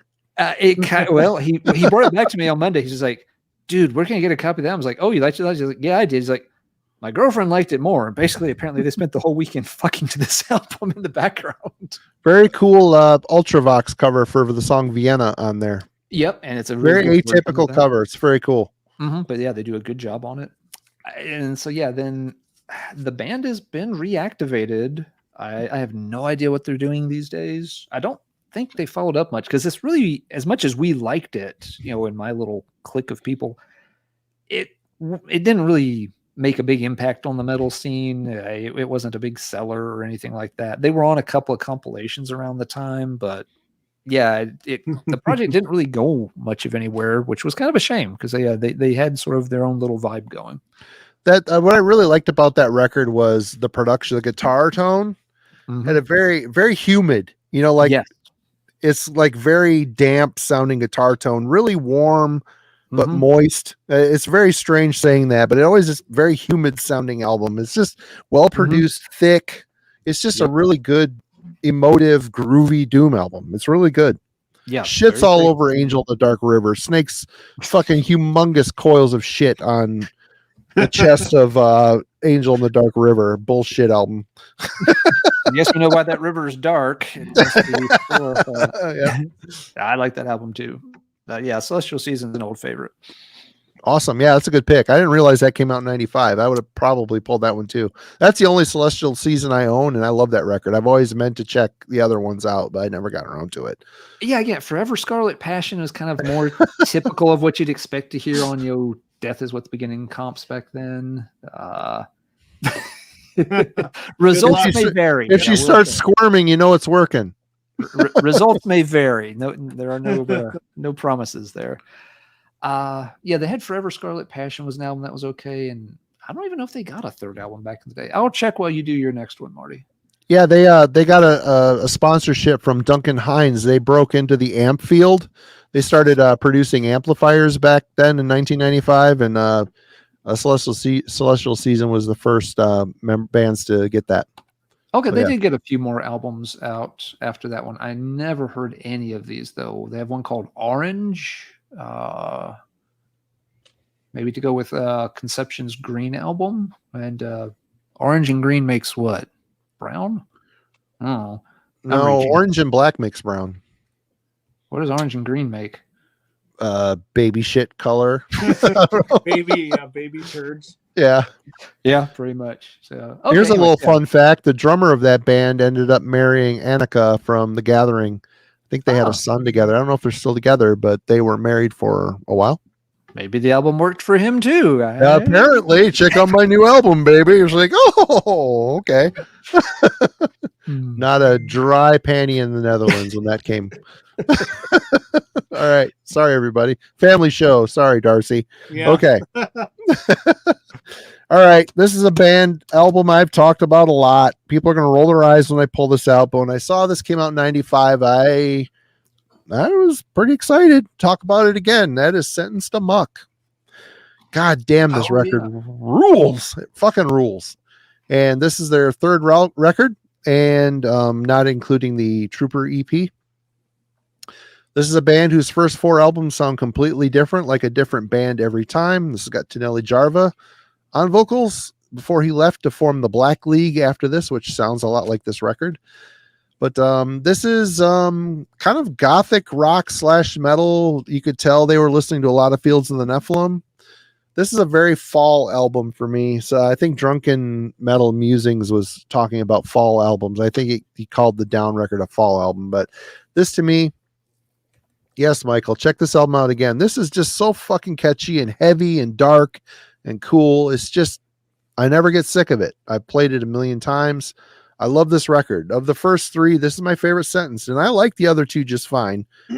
The North From Here is a fucking eternal classic. The debut is a sloppy mess made by kids, but it's awesome. It's charming. It's good. But this album, very mature, very well written, very catchy, heavy. Jarva's vocals are just, he sounds like the metalized Carl McCoy from the Fields of the Nephilim.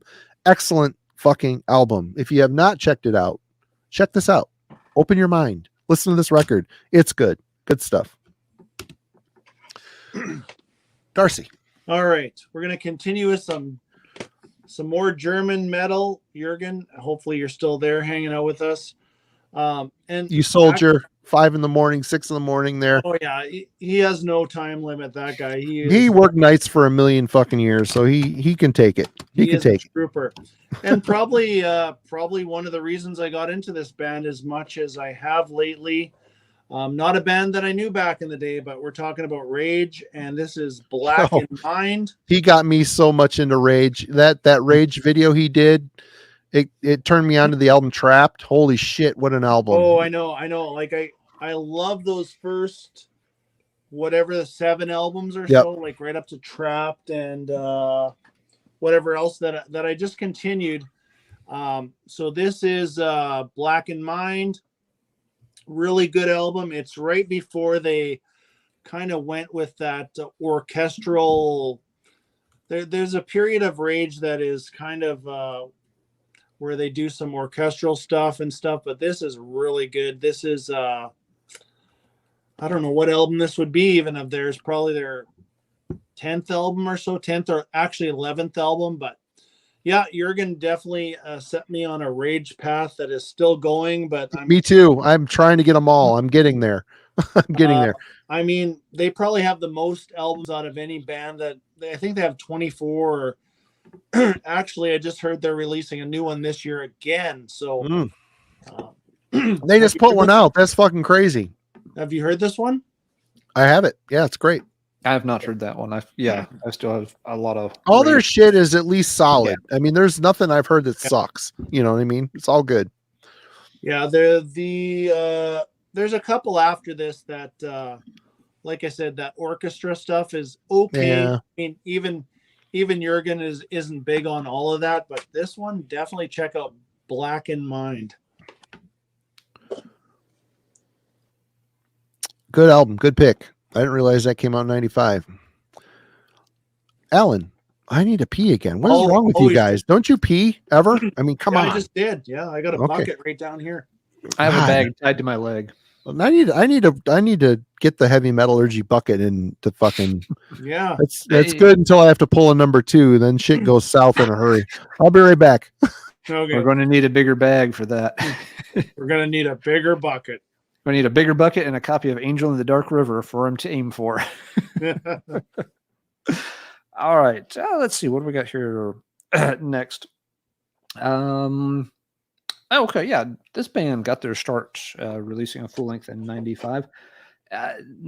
They would change style pretty drastically and pretty quickly, but this is where you go for the beginnings of Primordial with their Imrama album. This is a later reissue. I don't have the original on this one.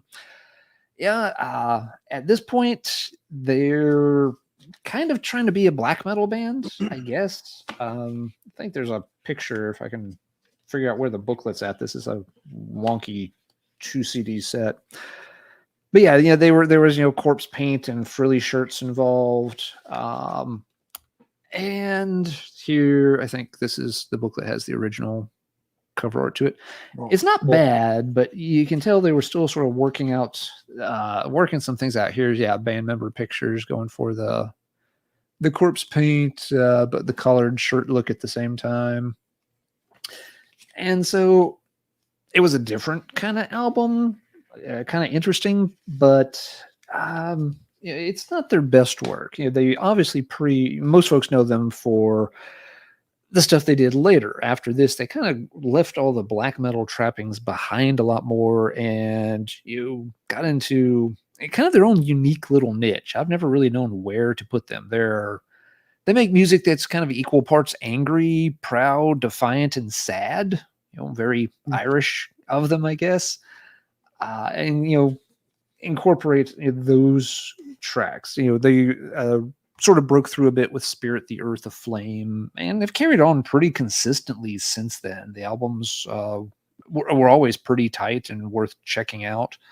But yeah, back in the day, they did make a run on Corpse Paint and had a very, very different style early on. I haven't played this one in ages, so apologies if I'm struggling to describe it a bit. But yeah, it had its own sound. Even by the second album, though, there's another one that came before Spirit, the Earth, the Flame. Even by that album, they were going in that sort of darker, moodier direction, and quickly left this particular style behind. But it's a neat historical piece in the band's catalog, if nothing else. It's kind of the Lugburs of Primordial's discography in some ways. They quickly moved on to other bigger and better things. Sans the Shetland pony. Yes, they didn't have a Shetland pony. They had I don't know, what do you write in Ireland? Leprechauns? I don't know. Maybe that's very yeah, you have to have a team of leprechauns pull your chariot to the gold. Yes, something like that. But yeah, anyway, worth a shout out. Not a band that gets mentioned a whole lot these days with Primordial, but yeah, they have a very strong and consistent catalog. Good album, good band. Mm-hmm. Yeah, they're still going, Alan. I think so.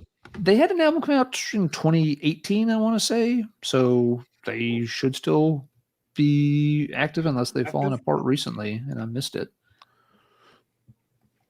Let's find out.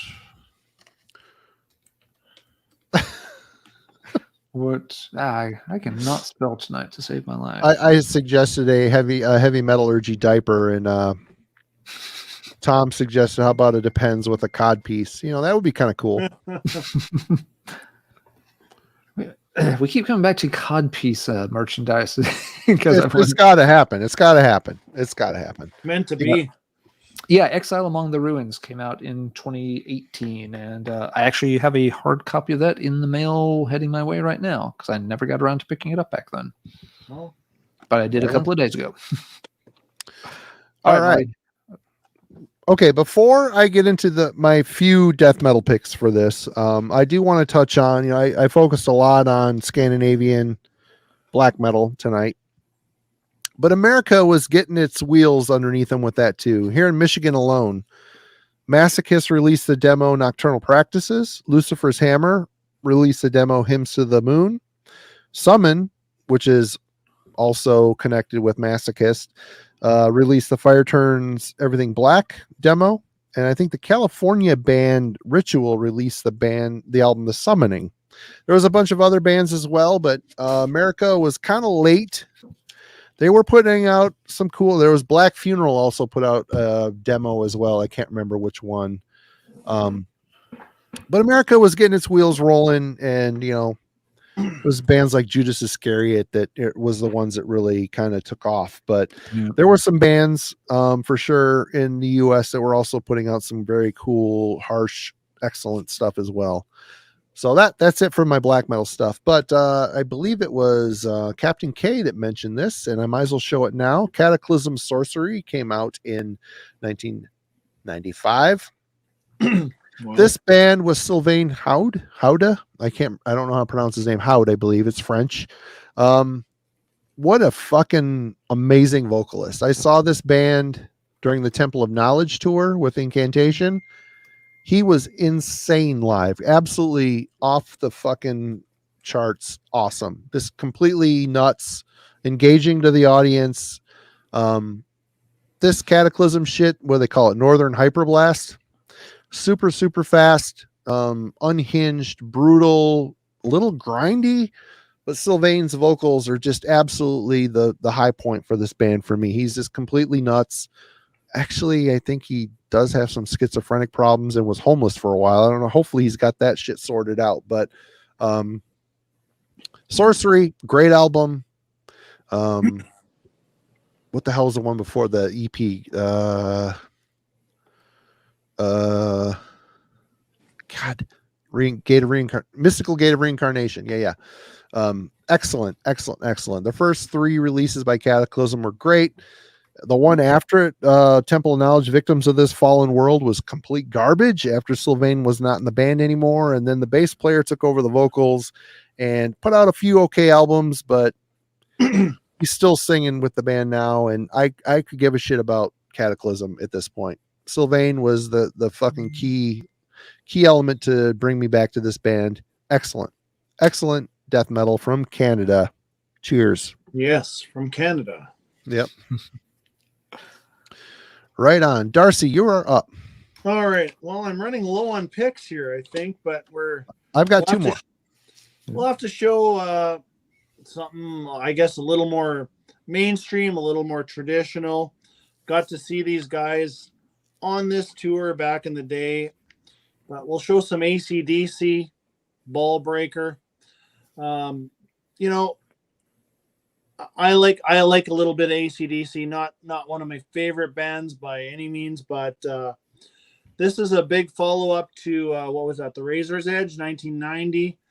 This one is little more grittier. It was produced by Rick Rubin, which you guys are all familiar with Rick Rubin, but a little more of a darker AC/DC album. Got to see them still got my ticket stub, believe it or not, $36 in 1996. So it was still on that tour. $136 now.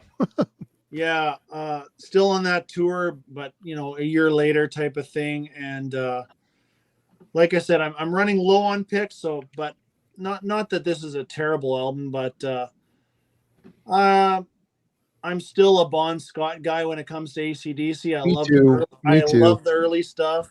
That's so good. Highway to Hell and Power Age are my Power favorite. Age. But Power Age always gets overlooked. Yeah. I was still buying this stuff in 1995, so I think that might be around the time when Walmart came to Canada, I think, right around that time. So you could pick this up for $7 or whatever. So yep. Yeah. Little AC/DC. Right on. Alan. All right. Yeah, I've got only 10, but some of these there's not about. This one has come up from time to time, so longtime viewers will know this album. It's one that Matt from the Dark Path and I tend to geek out on a bit. Well, Celestial Season, may have been, the band that the ladies were interested in. Pyogenesis was the one that had Sweet X-Rated Nothings, which just a great album title. This was another band that went through changes really, really fast from album to album. This one finds them playing a very catchy, memorable. The vocals are still kind of in the extreme style, but the music is pretty reined into normal song structures. It makes for a very, very fun listen. It's just another one that has a very odd place in that mid 90s when all these bands are kind of tinkering around and trying to find their own little sound to stand out from everybody else. They had done an EP around this time that was also pretty good, but was a little more mellow.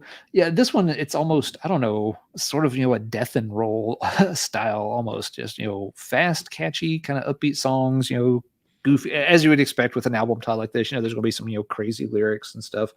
It was right at home on, the Relapse roster in 95.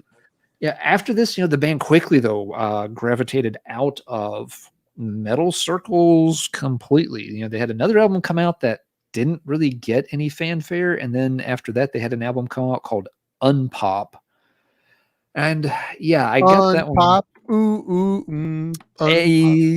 It was a weird one. This was another one that when Unpop came out, the girl I was seeing at the time loved this particular album. I think she had at least one other Pyogenesis album and loved it a lot. So I bought Unpop. I had to order it, but I ordered Unpop for her, as a birthday gift. And she loved it. Was all excited to hear it. Put it in, and I think she played it one time. It was just like, what the fuck is that? It was literally one of those cases where you took the CD out and looked at it to see, did they put the wrong CD in the jewel case? It sounded nothing like you expected. And Pyogenesis still, they did other albums. I've never checked any of them out. I slept on the couch that night, so I kind of have bad memories of the band at this point. Should have broke out the Solar Lovers real quick and put that back in and get things flowing again. There was no consoling her that night. I mean, this was a band that she really dug, and that album was a massive disappointment. So yeah, I don't know about their later stuff, but I know they had a reputation for really, jumping around stylistically quite a bit. So Sweet X-Rated Nothing is a very fun album. It is one of those annoying albums. Folks who weren't around back then, man, bands had got into an annoying habit of wanting to hide bonus tracks on CDs around this time. So I know there was one where you had to put the CD in and then hit back from number 1 to go to like number -1 to find the bonus track. Ha ha ha. Pyogenesis was one of them that did something like, if you put this in the CD player, I think it reads as 99 tracks.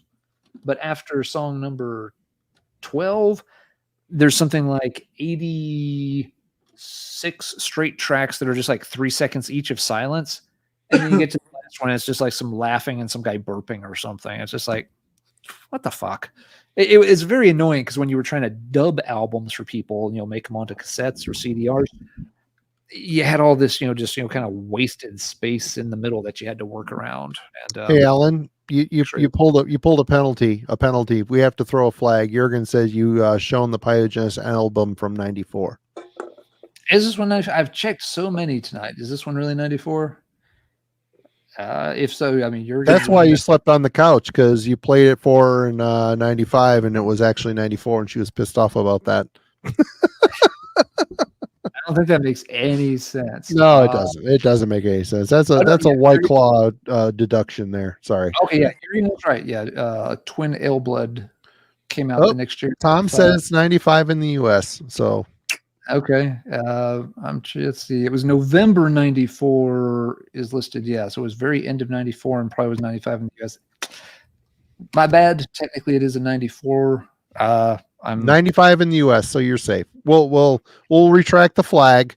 Hey, we'll put an asterisk next to it because that's a good call from Jurgen. But yeah, I've been trying to double check everything as I went. So honestly, I'm surprised I got this far without missing by a year. Oh, I know. I hear you. Anyway, a fun kind of like Celestial Season, a fun and kind of unique listen. Okay. We can't get through this episode without mentioning our buddy King's band, Deceased.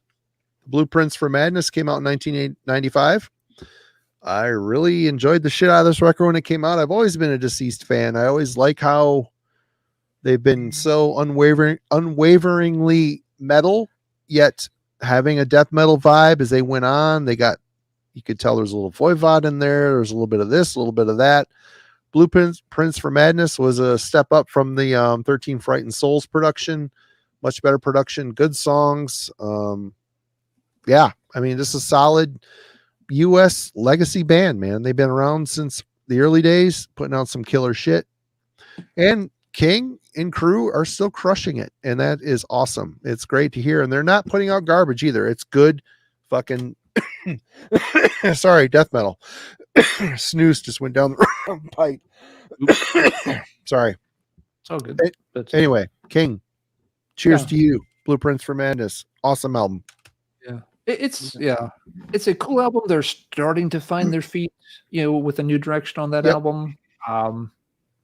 It's been forever since I heard that. Is there something about the production that's weird on that album or something? I seem to remember that there was something about that album that kind of felt like it held it back a little bit. But it's been so long since I heard it, I don't remember the details now. But they definitely were switching styles and starting to find a new groove that was obviously really successful once they got to Fearless and Dead Machines.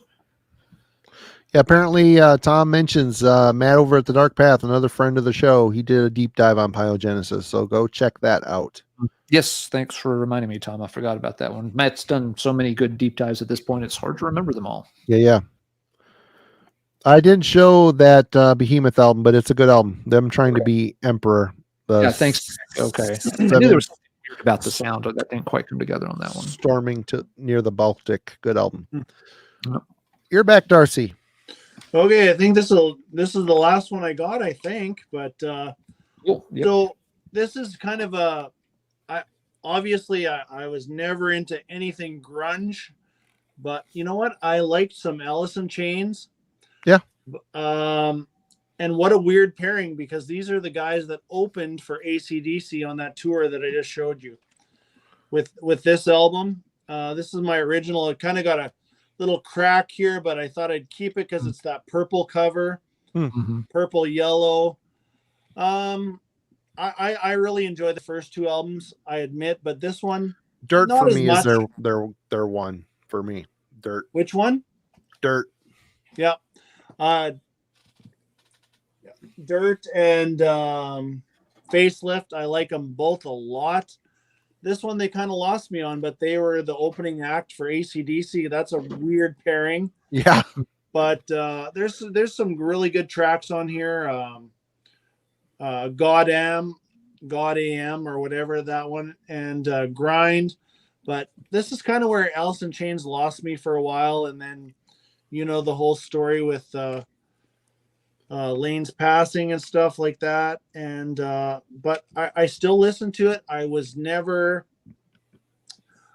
been a Pearl Jam fan. I've never been a Soundgarden fan.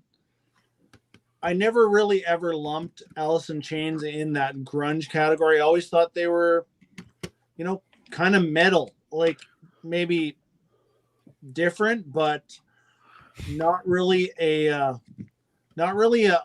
big grunge fan in any shape or form. But like I said, I love. What did you say? You love Dirt? Dirt's my favorite. Dirt's an awesome album, and Facelift is. This is pretty good too. But the last, they only had the 3 albums and a couple EPs that are really good too. But yeah, pretty good stuff for 95. Yeah. Okay. Sorry, I was replying to someone. Okay. Alan. All right. I've got 3 left, but there's not a lot to say about any of them. They're smaller, more obscure bands, so I'm just going to sort of plow through these as we start to wrap things up. 1995 saw a relatively obscure band called Shadow Gallery release. That's a shitty cover. Called Carved in Stone. It's on Magna Carta, if I remember right. Yep, Magna Carta, which was known for doing, again, things that maybe the more progressive end of the power metal spectrum. US band doing this, probably trying to pick up on the Dream Theater vibe a bit. This was a random blind buy in a record store. I knew nothing about the band, was just flipping through stuff. It kind of looked metal, it kind of sounded metal. I was familiar with the Magna Carta label, so it's just like, it must have just been one of those days where I had some extra money in my pocket and was looking to take a chance on something, and it worked out pretty well.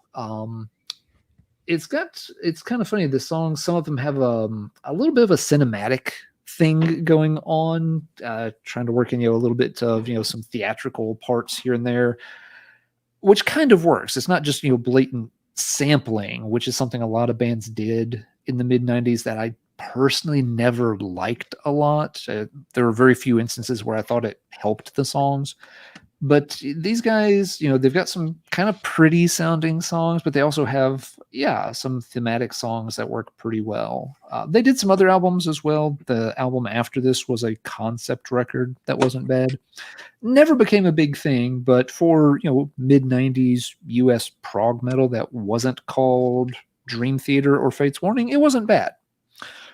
Number 2, This was an obscure band from Texas. I've mentioned this at least once upon a time on a stream.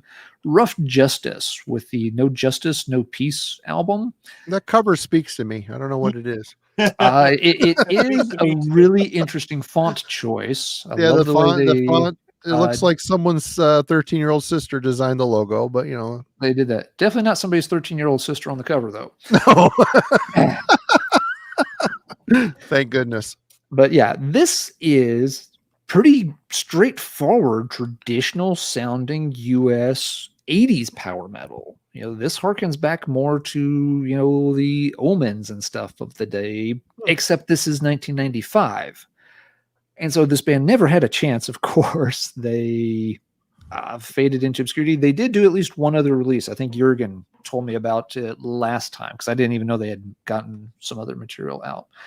But yeah, it's heavy. They've got a good vocalist who can kind of belt it out quite strongly when he needs to. Some cool songs on here. Trouble in Paradise, City in Flames. For Paw Patrol. Too many Paw Patrol toys around the house. Let's not go there. My son had a stint with that too, and when he was younger. Yeah, mine's almost out of that stage. Hell, if that character was on Paw Patrol, I would have liked watching it 100% more. I don't think those paws are real. Probably. But anyway, yeah, it's not one you're going to ever hear or see much about, but it's a pretty solid album. It was just nice to see a U.S. band record something of that nature, at a time where that style of metal was completely dead in this country. And the last one, did someone say German power metal? Capricorn. This is, I believe, their second one. Yeah, the second one, Inferno. They did a couple of albums, very much in that sort of, again, German style, like, the Gravediggers and Rages of the World. This one is, there's all kinds of label designations here on the back, T and T and such. The thing that always stood out to me about this was, both their albums have pictures of the same ram on the cover, but this one's on fire, so obviously it's better. But they have a pretty gruff vocalist and a pretty gruff approach, by 90s German power metal standards. Yeah, again, they're going for more the old school Gravedigger vibe than a Halloween or a Gamma Ray. So the songs have, Drink. A pretty heavy, crunchy song sound to them. There's Camp Blood on here, Ice Age, Claws of the Mad. It's pretty aggressive for 90s German power metal, which is one reason I've always kind of liked it. If you want something that has a little more bite to it at times, this is a cool one to pull out. Ex-Grinder members in Capricorn. That's right. I knew they had a Title I band, but I couldn't remember which one. Grinder is one of those bands I have never gotten to track anything down by. So yeah, if you need yet another German power metal one, but just want something at the heavier end of the spectrum instead of the lighter end, you can certainly do worse than Capricorn. And that's it. I'm done. Everybody, someone mentioned earlier in the chat, they're surprised you did not show Virgin Steel's The Marriage of Heaven and Hell Part 2. I've been talking with folks about that one in the chat. First, I only have that on MP3s. I don't have a physical copy of that one to show, and I tried not to pick anything I had to pull up on my phone tonight. Second, of their sort of mid and late 90s albums, I like the other two better. I like Marriage of Heaven Hell Part 1 and Invictus. I would put both of those above Marriage Part 2. Marriage Part 2 has some great songs on it. I just remember it being like it always felt like a long album to sit through on Part 2, whereas the other two they're equally long. It's not that they have fewer tracks. It's just that those albums don't feel long to me. But Virgin Steel was a band that in the US was doing excellent material during that time, and nobody gave a shit about it, sadly enough. Yeah, another one that folks have been asking about a lot in the chat we haven't shown is Paradise Lost, Draconian Times. That's a fuck up because I love that record. That's a really good record. It's not my favorite Paradise Lost. I had it at the time and it was okay, but I don't know if it just never got played or didn't age quite well or something. But at some point, I got rid of it, and I never really went back to it. There we go. Darcy's got his cover. Yep, that's a great record. one. Okay, good. We showed it. So We've got it. So powerful and catchy. I hated it when it came out, but it grew on me quick.